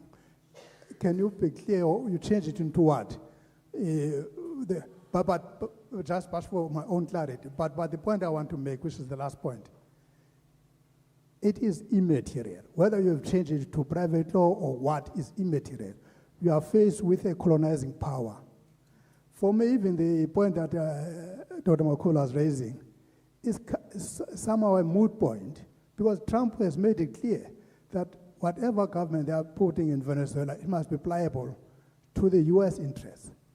And even this visit that Ambassador Makula is alluding to, I think is going to drive that point home, that these are our national interests as the Americans over Venezuela. If you want to be in the driving seat, you should listen to us. And coming back to my earlier point, these colleagues happened in the colonial times. Those who studied history, the leaders of those who colonized were taken to the mother world, the metropolis. Some were imprisoned in this country. Some of our leaders were imprisoned in Robben Island. Some had their heads beheaded. It is not that they did anything wrong. It's to demonize the one we are going to colonize. That's what it is. Thank you very much. Thank you very much, Ambassador. I'm giving to the High Commissioner of Botswana, and then I'll be taking it back to my guest, Mama. Thank you very much, Chair.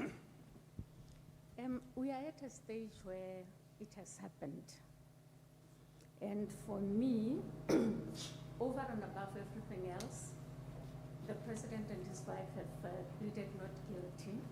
We should now be looking at due process and the rule of law. I mean, abducting a whole president and transporting him by force raises a few questions. For us, for me right now, I'm asking myself, will this not undermine the presumption of innocence for the president and his wife?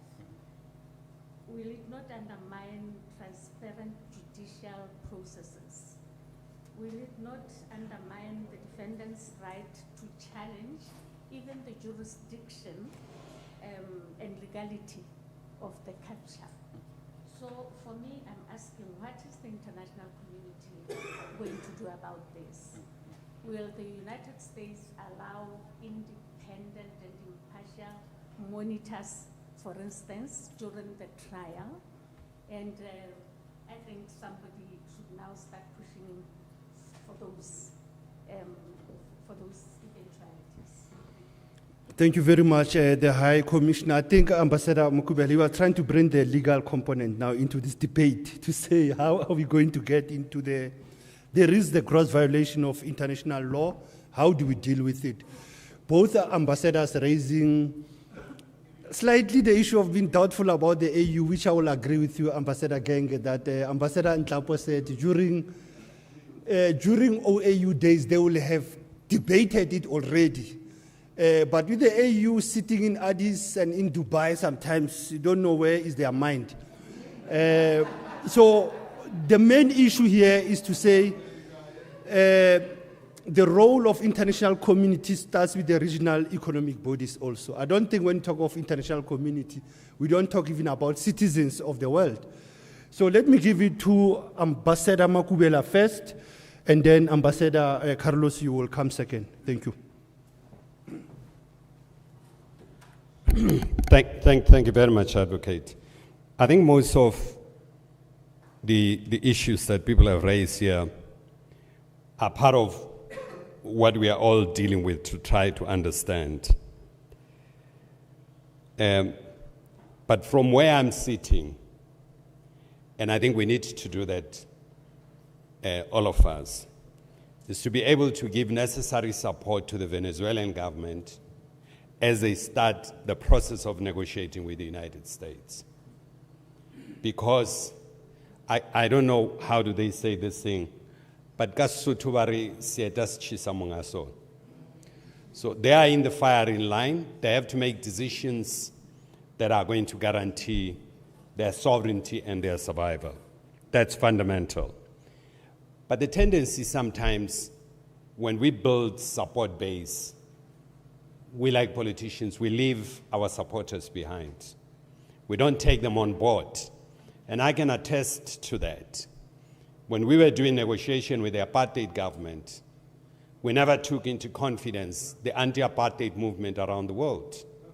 And some of the concessions that were made during the negotiations were projected as sellout, and we lost out a lot of support base.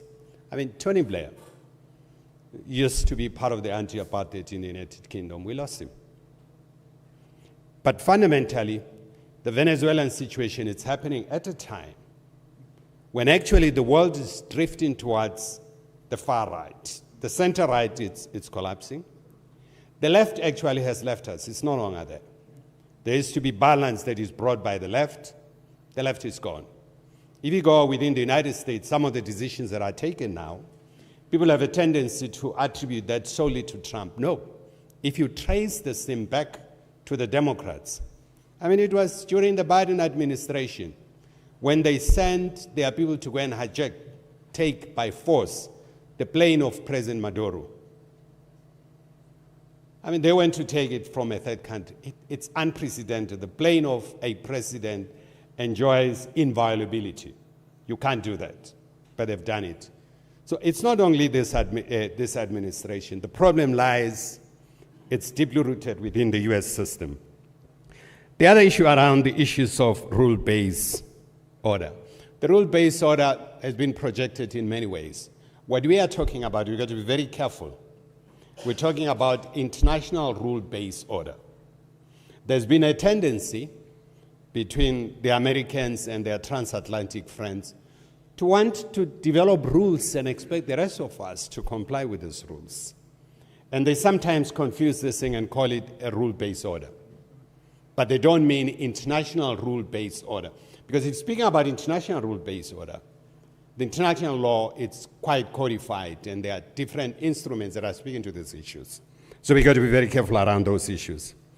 I agree, you know, when I was young in the military camps of the ANC, they used to teach us what they call the balance of power. And that concept is very important, the balance of power. If you now look into it, it actually tells you how far you can go to demand concessions and to give concessions. In any negotiations by its nature, it's exchange of interests. So to what extent you can do that, it's something that the Venezuelans would have to determine. They have to take the fact that the balance of power, it's not in their favor. Everything is dictated to by Washington. So they would use their skills. I know there are very much skills in the negotiation in the process. Your Excellency, I agree with you. You know, I sometimes sit down and look into the United States. I'm not a lawyer. Look at their legal system. You find some of the jurists who are running for political office, and they run on the basis of being conservative or liberal. And if you look at the current Supreme Court, the majority are what is called the conservatives. And it's always predicted what decisions are they going to make. I'm not putting an aspersion in the Supreme Court, but I'm saying the manner in which the US law functions and these juries are appointed, sometimes it raises a serious challenge. And Your Excellency, you're raising the question, is politics not going to play a role in terms of this? That's why the administration is at pain now to try to define this as a law enforcement operation. Because in terms of declaring war is the responsibility of Congress, not the United States. I watched the debate, even in putting boots on the ground. The Capitol Hill should have been informed. The Capitol Hill should be able to take decisions. Since when it's military involved in law enforcement? They try to nuance it around Manuel Noriega case and so on. But as I said earlier, they've already muddied the water. The concept of militias, it's an old thing. This country, South Africa, we have militias here. And they're called first-generation militias. The reserve force is regarded as a militia. It's a first-generation militia. you have second-generation militia in terms of the theoretical concept of militias. These are militias that actually support political parties. People sometimes get angry with me when I say, well, if you look at some of the groups that are involved here in the country, you see people marching in uniforms and doing military drills and so on. Those are second-generation militia. They support political parties. The first generation, they augment support to the state and they provide this kind of support in times of need. In other countries, they call them the reserve force, and they have different names and so on. Other countries, it's the conscription, they would call you. Those are the first generation. So what I've developed in my own theoretical construct is the third generation of militias, that I say they exist when the entire state has collapsed and they start to balkanize the country. We've seen it happening in Libya. It has happened in Somalia. It has happened in Afghanistan. But it's very rare. It happens where the state has collapsed, not only failed, it has collapsed and disintegrated. That's where you find the third generations of militias, and they are propelled by resources that they don't pay taxes and so on, and they start to create their own enclave where they create some level of extortion from people. It's a new phenomenon that is starting to emerge, but it's gaining traction, particularly in the post-Cold War era. It's happened, it's driven by internal issues, it's driven by question of identity. Ethnicity, it's at the heart of that in most instances. So it can actually move from one generation to the other without saying goodbye to the old one, because it's driven by resources and the collapse of the state. And the collapse of the state actually is at the heart of that. It doesn't surprise me that when you look at the engagement between President Trump and the oil barons, some of them, they refuse to go and put money there because they are worried that the state may totally collapse and their investment would burn. So that's where the issues are around sustaining some level of the state formation.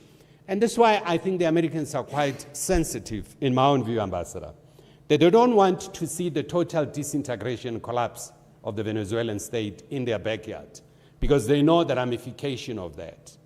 But they are caught in a dilemma. What they did now, had they thought about it quite thoroughly, they wouldn't have entered into it, because it raises a dilemma for them. So.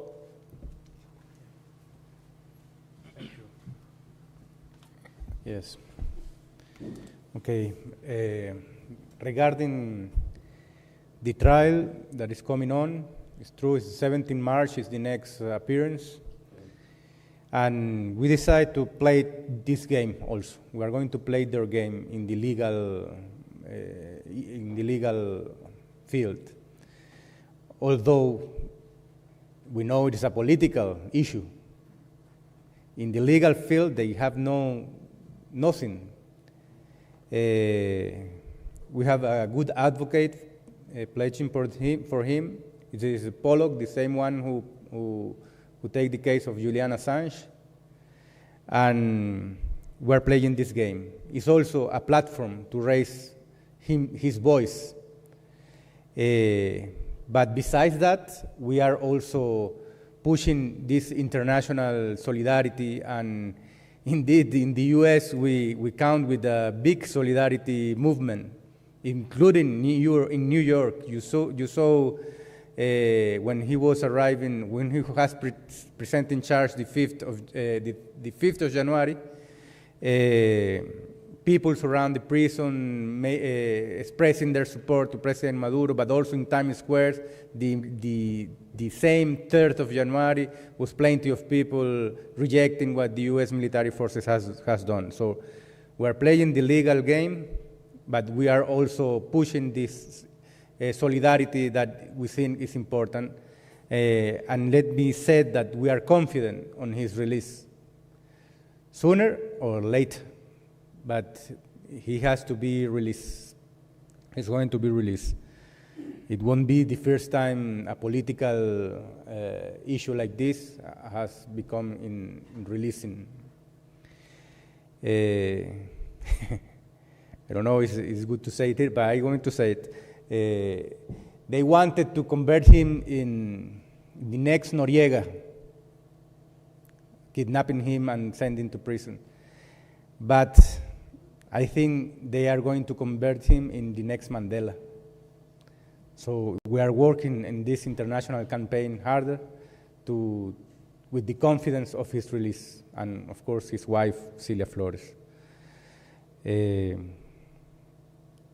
They have they have colonialist pretensions. Of course they have. And they just not have it, but they say it clearly. As I said before, they just said that they want to control our oil resources in the most basic colonialist way, that is also imperialist and supremacist. But they have this pretension. And we believe that to face these new challenges and these new policies of colonialists, in a colonialist soaked thinking, we are betting in the Global South strategy. We have to strain our Global South, maybe regarding the principles of Bandung or relaunching the principles of Bandung, but we believe that the Global South has to be the answers to these new colonialist pretensions of the US administration, because they are even having some contradictions inside the Western that is very important to highlight, it's very important to follow. But we believe in the Global South, in the union of the Global South as a strategy of overcome, because indeed it's a danger, it's a threat for us all, the Global South. And I said also that South Africa is in the list. It's not for free that they have created this fake narrative on the white genocide issue, because South Africa is on the list, and they have already said it in Davos, even President Trump. So we believe international solidarity as a strong tool to overcome these challenges we have, and denouncing the colonialist pretensions of the US administration regarding Venezuela, but regarding other countries. Let's see what is happening today with this meeting with President Petro. He's very strong president. And with the evolution of the situation. Now the world is reshaping. The multilateralism has taken form. They don't have the hegemony as they used to have just 10 years before. They don't have the hegemony, nor in the economy, nor in the military, and neither in this, in what Fidel Castro said, this battle of ideas that includes culture, includes communications. They have not the hegemony, and they knew it. That's why they are acting so aggressive as well, and that is also why they are becoming so dangerous. But for us, the Global South, the Union should give an answer to that. That's it. Thank you. I'm taking the last round. 4 hands. Number 1 here. Number 2. Number 3. Number 4. 1, 2, 3, 4. It's only 4 men. Huh? There's 1 woman missing there. Can we play it around? Can we have 1 voice of a woman? If not, it's fine. I'll take the 4 last hands. Thank you.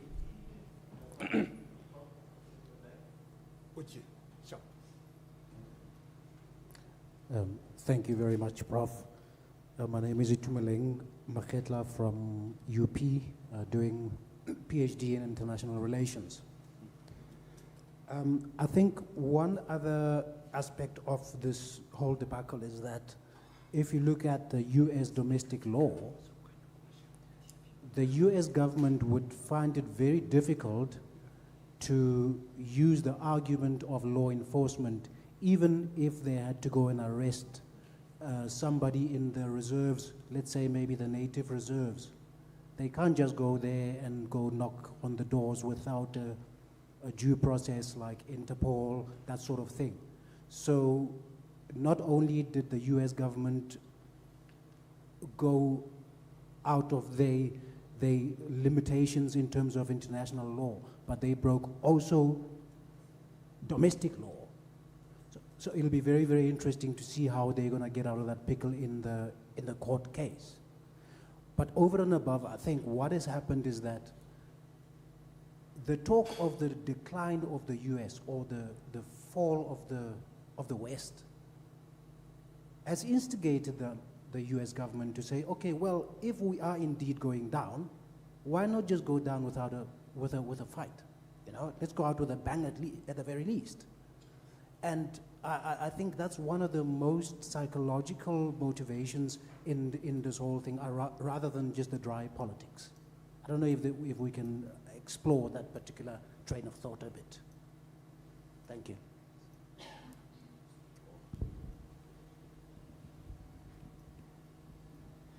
Sure, thank you. I am Neo Mufukeng, currently a freelance researcher. Actually, in a similar line of thinking as you, I was making a note here on how, you know, the US seems to be a dying colonizer, and so has to do whatever it can to present itself in a very powerful position.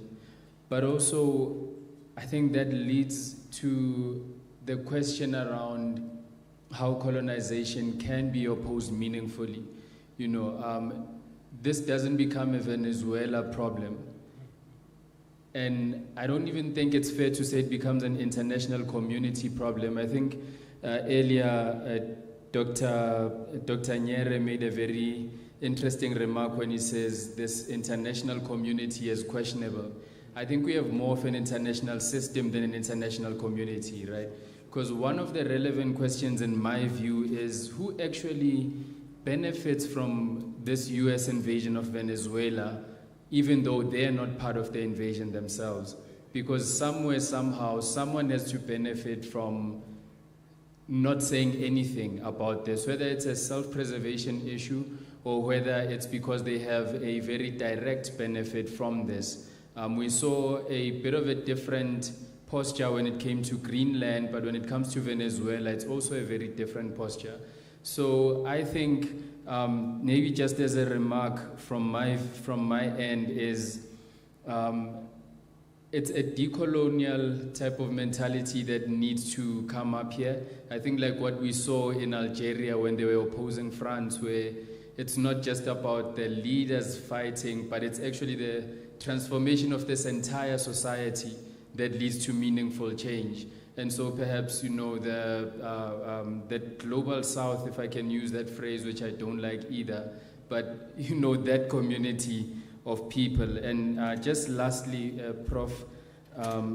Acevedo, maybe if I can, I don't know if this question would be relevant to you, but I heard that you have a background in psychology. I would just be interested in maybe just a short 2-word remark on what do you make of President Trump from a psychologist's perspective? Thanks.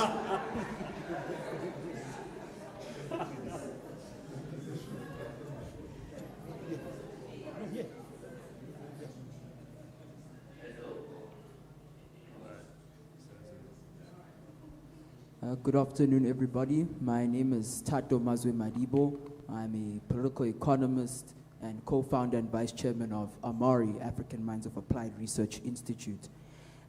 My thoughts are in 3 phases. One is, I would just like to ask the panel to assess how do we understand the oil thirst as it was coined, and how do we look beyond just advocacy as a form of impact for the current Global South struggle. I think it's a narrow-minded identity from civil society that only advocacy is the way that we can implore the success for human rights and, of course, us respecting international law. So what else can we do in that regard? Secondly is that the problem is, this is democratic backsliding.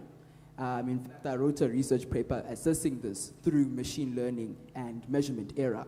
And I think this is a way that the Global South can use comfort of this new growing system of AI and this sector to try use it as a new form of regulatory system for us to be able to flag these type of things, and how we are able to kind of be able to use protection or create shock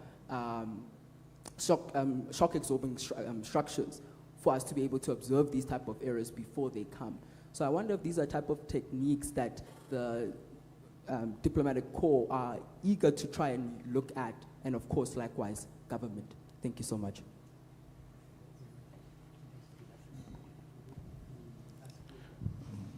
Good afternoon, everyone. I am Akinpelu Oyekunle from the Department of Philosophy. I'm a postdoc fellow there at the Department of Philosophy, Unisa here.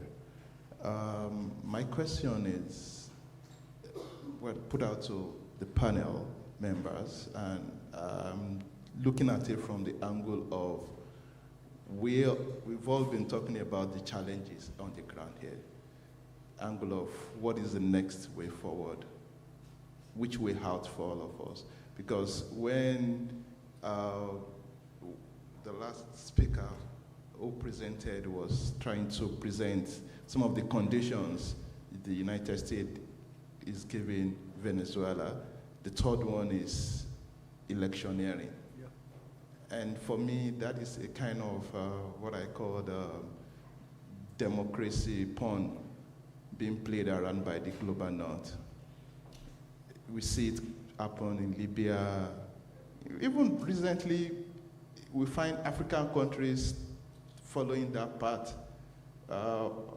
Sometimes last year, 2025, Nigeria has to intervene in Benin Republic. Benin is within their space having, well, not an approval to what they are doing, a coup, but Nigeria had to intervene to stop the coup.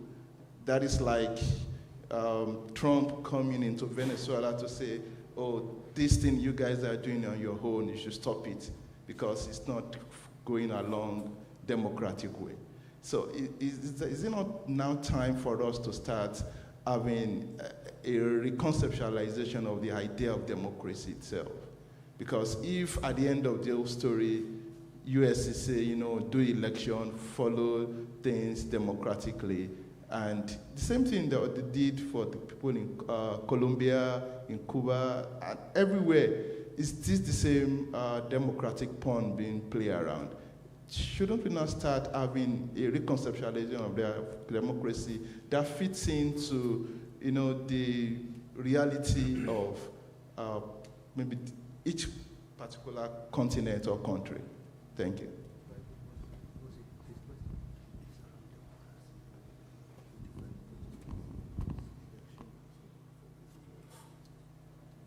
The sister at the back, there. That's the last one.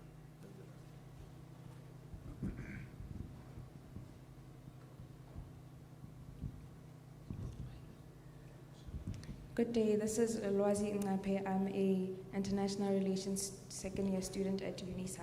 And I have a small thought maybe of discussion on that, is that because we know that this is constant behavior from the US, it's not something new that we are too surprised on. I wonder if the US momentum is fueled by the reaction of conservatives to a radical state. Because where the president of the United States can kidnap a president of Venezuela in this case, and the only form of retaliation we have against that is discussing it. So my concern is that we are reacting as conservatives to a radical state. Thank you.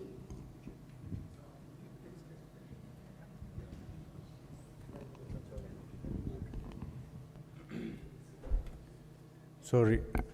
Let me begin. I didn't answer the question of Ambassador here regarding the oil law, the reform that we have made. It has been already approved by the National Assembly. It is published and is public consultation. People can see what it means. But it has basically two two main issues that has been changed is one regarding the model of business with the foreign oil companies that is not necessarily going through a joint venture model that it used to be before.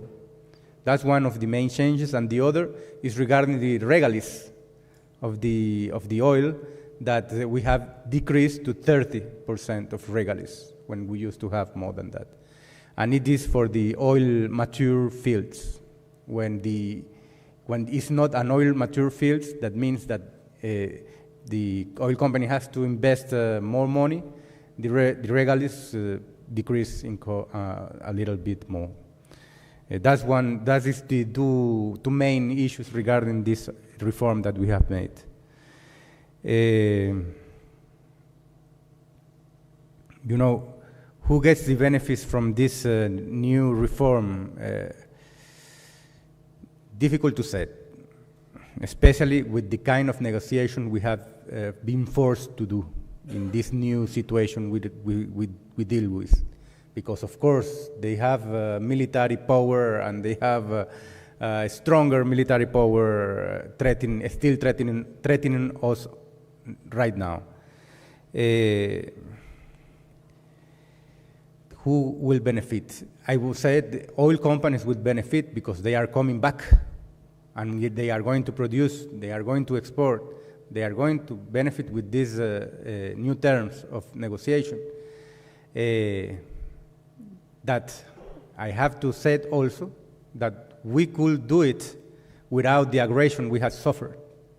But they need to show not only to Venezuelan people but to the world that they are willing to do it. They have the force, they don't care about international law, so they are on this path. Used to be in a position of power. But also, I will say the country will benefit because they are coming, they are producing oil.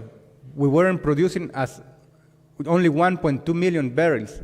Now we can increase this production. And we are going to get, although we're going to get 30% of regalies, it's not a bad amount of money that is going to come. So in that terms, money is going to come as well. But the most important is to say to you is not all that you see on the media regarding Venezuela as that they presented to you. The people in Venezuela is mobilized. We have been having a huge street demonstration condemning the U.S. military intervention. We have preserved peace and stability in our country, not uprisings, not riots on the streets. That is important thing. And we have, and that is also a good thing, people has get united more than ever against this U.S., not only against the U.S. aggression, but also against the U.S. Colonialist pretensions of bullying us, or still bullying us, as President Ramaphosa said, bullying us. Even political opposition parties that works at the National Assembly are condemning these U.S. aggressions and the U.S. pretensions. So we are speaking in one big unified voice. Only one political party has stepped away. That is the one who supports the U.S. aggression, that has been supporting the implementation of sanctions. But the rest of them are now including working together with the government, just to assure stability and to preserve and to defend our independence and our sovereignty on this oil grid that they have. That is important also to mention. They act like this because their own oil fields are coming down. They are producing 12 million barrels per day. It's a big production, but each year is going down, and their reserves is no longer don't last for 10 years even. So they know they have to go to other sources because oil is going to be the main and the principal source of energy for many, many, many years ago. So we have to deal with that. And as I said, we are confident that we are going to overcome this new challenge, that we are going to overcome this colonialist pretension, because what we have built in the country is what we called, we were building on it, and Chavez called it communal state. It's the participation of the people in the public issues, So we have built this communal state that is the deepening of democracy. Not only because we have held more elections than any other country in these 26 years of Bolivarian revolution, but because we have built these communal states where people itself can be organized and can make decisions on the public issue. And we count in the country with more than 4,000 comunas, as we call it, communes, that these territorial organizations where they are not only based on productive sectors, but also they have been built regarding this third factor that I told you that has to be with the battle of ideas. So they have been politically consciousness of what is going on and what is our role in this new state that we have to build. We have been attacked. We are still under aggression, under attack. It's aggression that has been last many years, since the beginning of the revolution. They have implemented coup d'etat against President Chavez. They have tried to kill President Maduro and President Chavez. They have tried to divide our territory. They have implemented more than 1,000 sanctions, trying to create this huge economical crisis where they control our currency. They they push for this inflation. So they have made everything they can to overthrow our regime. Now they kidnap our president, but as I said before, we are still on the government, we are still on place, our institutions are still working, the people is still mobilized, and we have now this situation that we have to get, we are facing these new aggressions. But we will overcome all of that.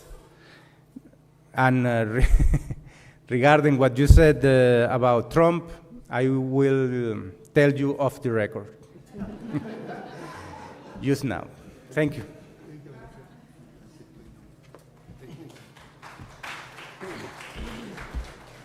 Thank you very much. Just a small correction from my side. I earlier said the U.S. has sold oil worth $5 billion. It's not $5 billion, it's 500 million. And they have sent to Venezuela 300 million, they're still keeping 200 million.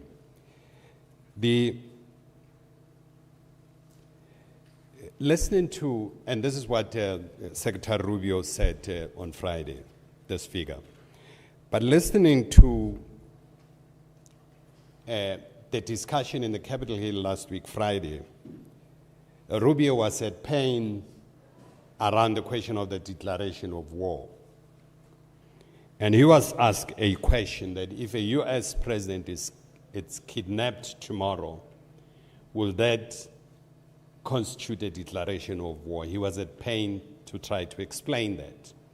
So, Your Excellency, quite correct. The question of jurisdiction in the court is going to feature very prominently in my own view, because you can see other lawmakers are really much inclined to define this as a kidnapping of a head of state. So the question of jurisdiction will form the solid basis for the argument.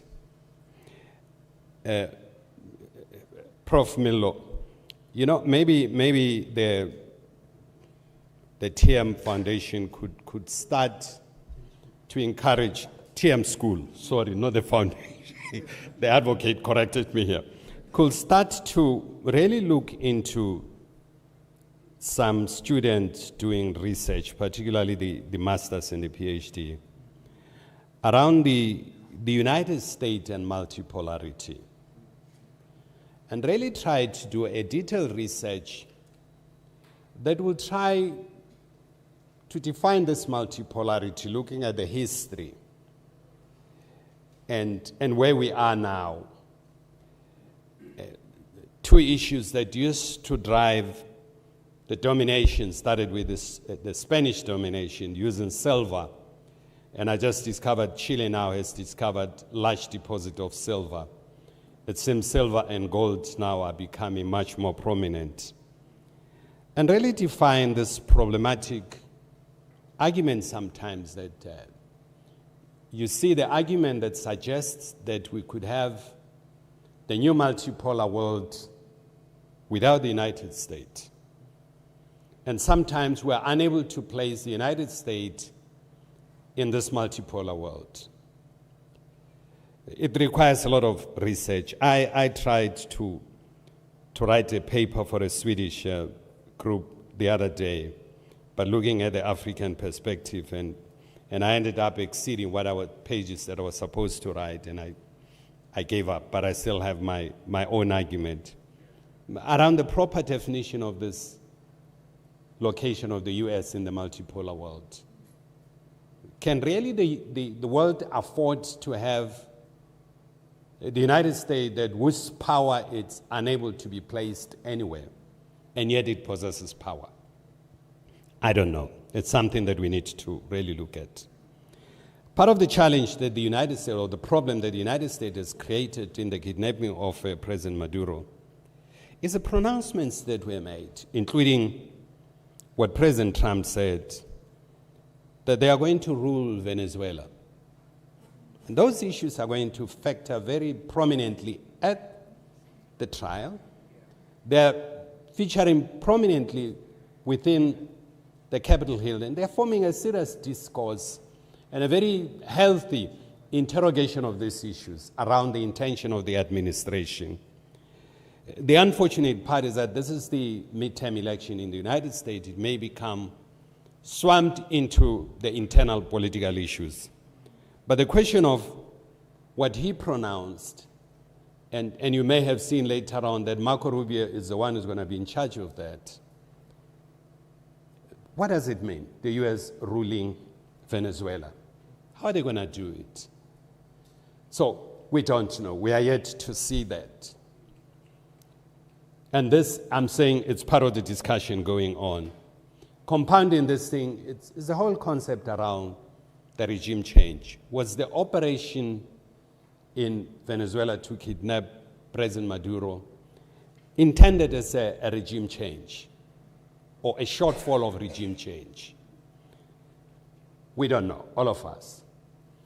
But these are issues that are likely to inform lawmakers, are likely to become part of the debate in the United States in the build-up to the midterm election.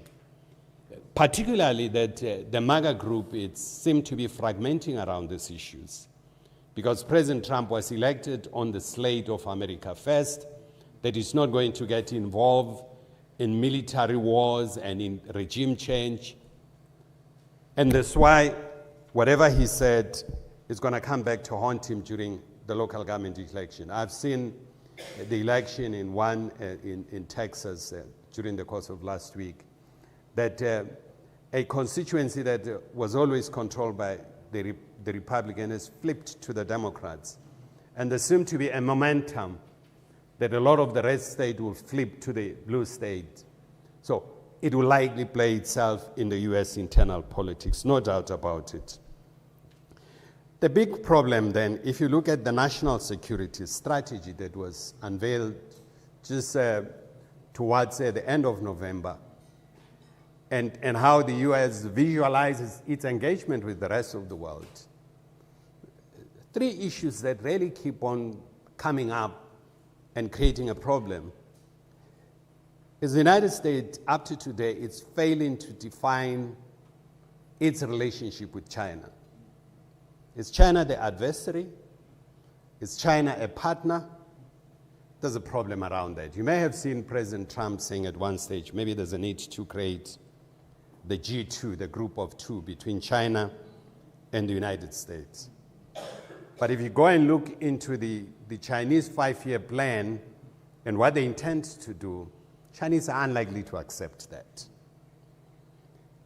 You may end up with a group of one.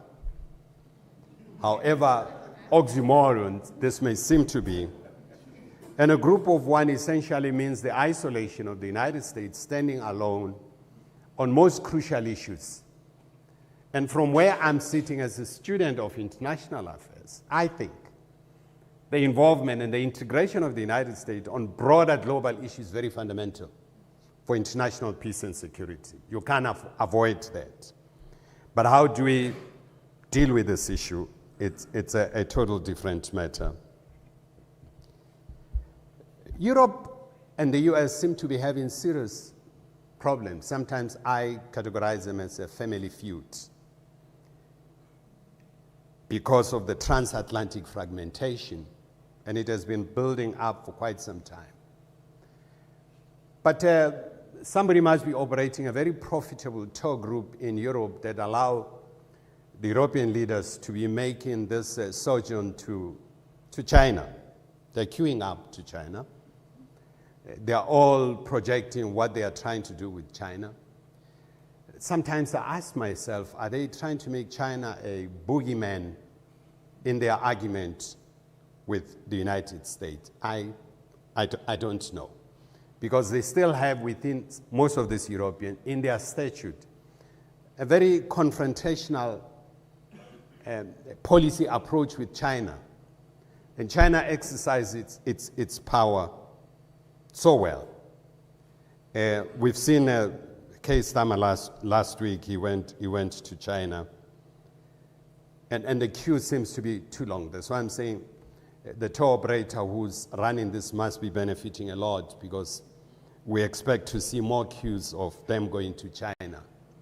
But at the policy level, are we seeing a substantive rapprochement between Europe and China, or is it the acceptance that China is the new power? Xi Jinping now is talking about the yuan being also put in the basket for global reserves and so on. So these are the new dynamics that are starting to emerge, but they are contrasted by the fact that the United States still regards China as an adversary. All of them who are running for political office, they project a very strong macho approach toward China. This is how we're going to deal with China and so on. But once they are in office, they start to want to recalibrate their policy, and they get confused as to how to deal with this China. It's a dilemma that they really have. I mean, the US does business with China close to 800 billion per year. The US, it's entirely dependent on the rare earths from China, and they can't do anything without that, and the Chinese know that. I mean, China, it's a big power. I mean, to understand the power of China sometimes is scary. They produced last year 1 billion ton of steel, 1 billion metric ton.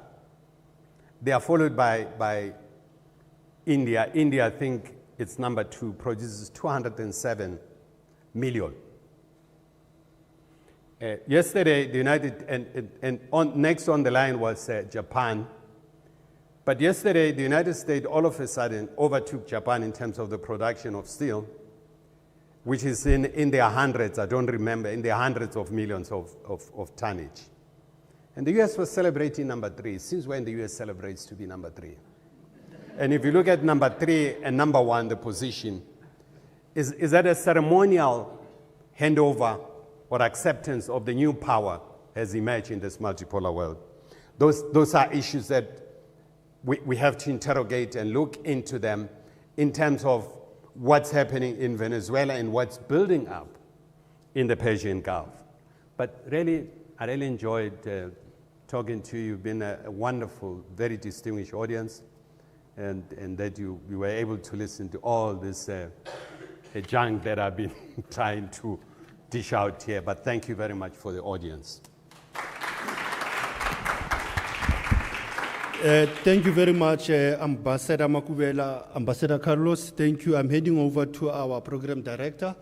But just to remind you, South Africa has an embassy in Venezuela. It needs investment for South Africans to go there post this crisis, what you call the diplomatic crisis that we see.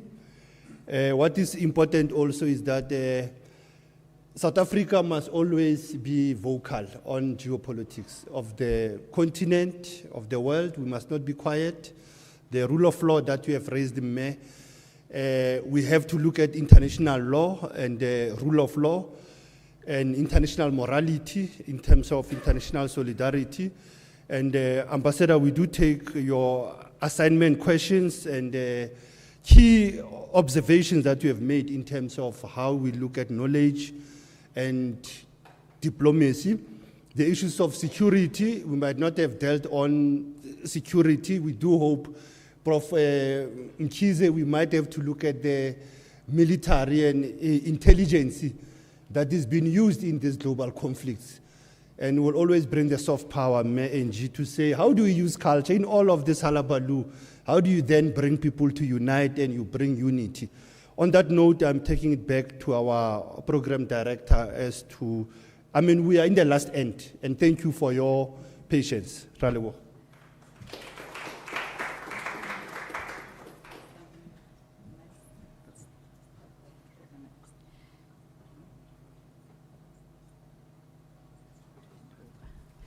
Thank you, gracias, colleagues. You have been such a wonderful audience.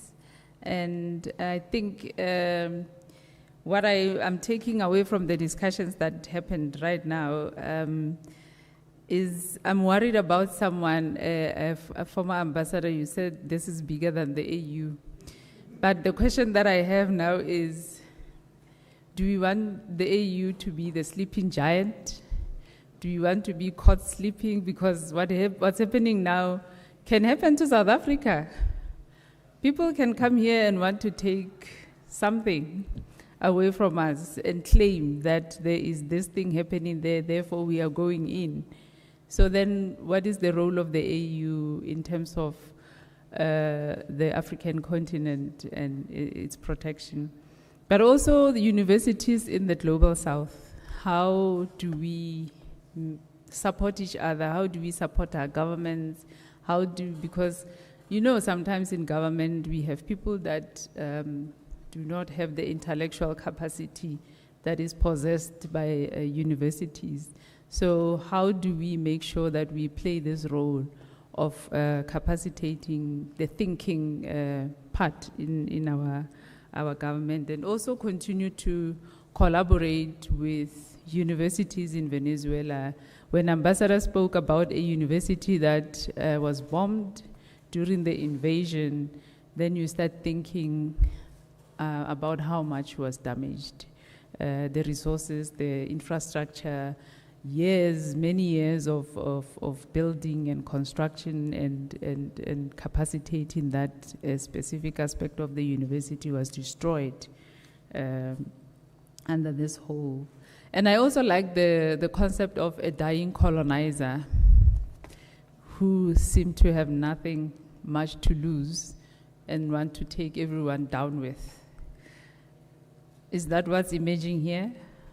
Are we going to be allowing this dying colonizer to take us down with by just remaining silent?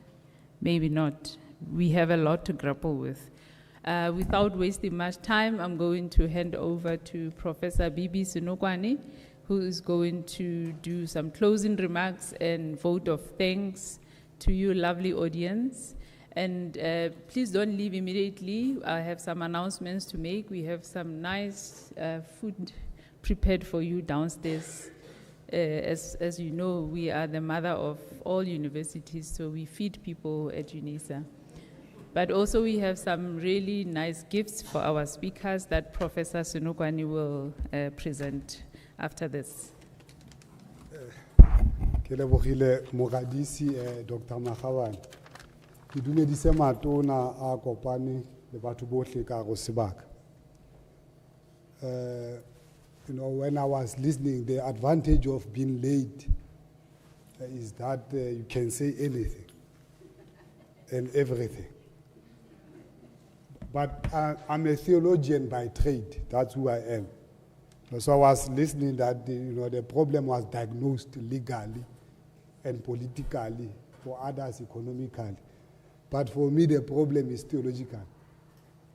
And maybe before I come to do whatever I was requested to do, to start by diagnosing the problem by stating, God bless America.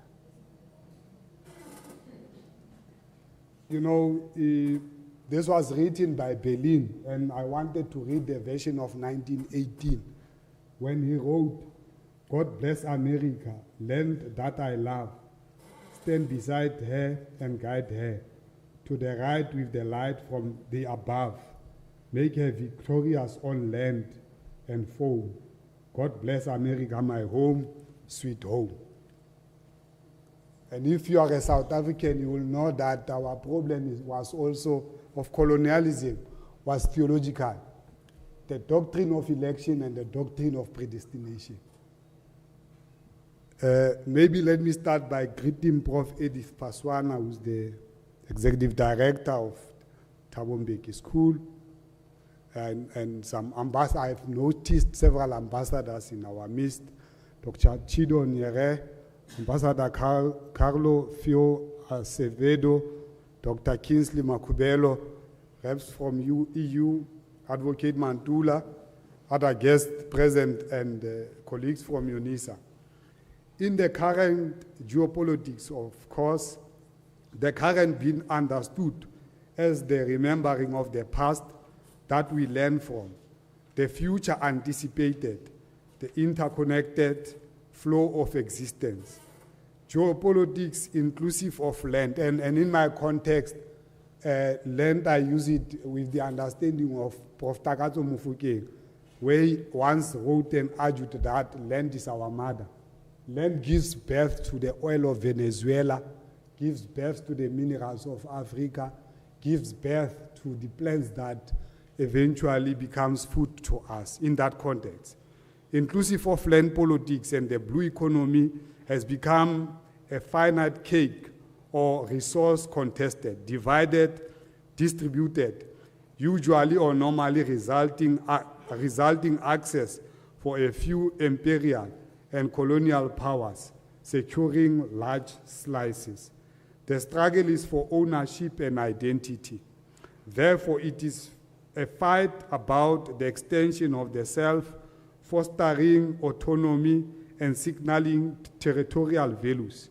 It is about the feeling that something is ours by hook or crook. When we speak about Venezuela and Greenland, we must then agree with Chuck Hagel when he said, foreign policy is all about a universe of bad decisions, imperfect decisions. Every situation is different. The dynamics, the atmospheric, the people, the pressures, the geopolitics realities shift, unquote. This is definitely not the last engagement. We shall resume or reconvene. And I wish to thank all of you for having came and engaged with us at Unisa. Unisa is our home, by extension, your home of engagement. I wanted to just pass this few vote of words of thanks with the words that I shared with yourself, and wish that Dr. Makhabane, together with the Thabo Mbeki School, yourself in your Directorate of Internationalization and Partnership, we shall continue having this discussion in ensuring that we share our views and engage with international partners. Thank you very much.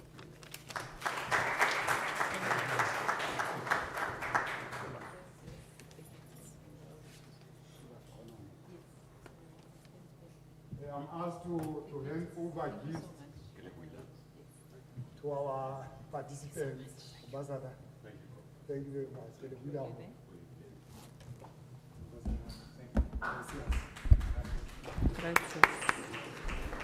Thank you, colleagues. Gracias. Merci beaucoup. The announcement that I have is that there is food downstairs on the ground floor in front of the Thabo Mbeki library. But also may we allow the senior leadership from the TM school as well as our ambassadors to leave.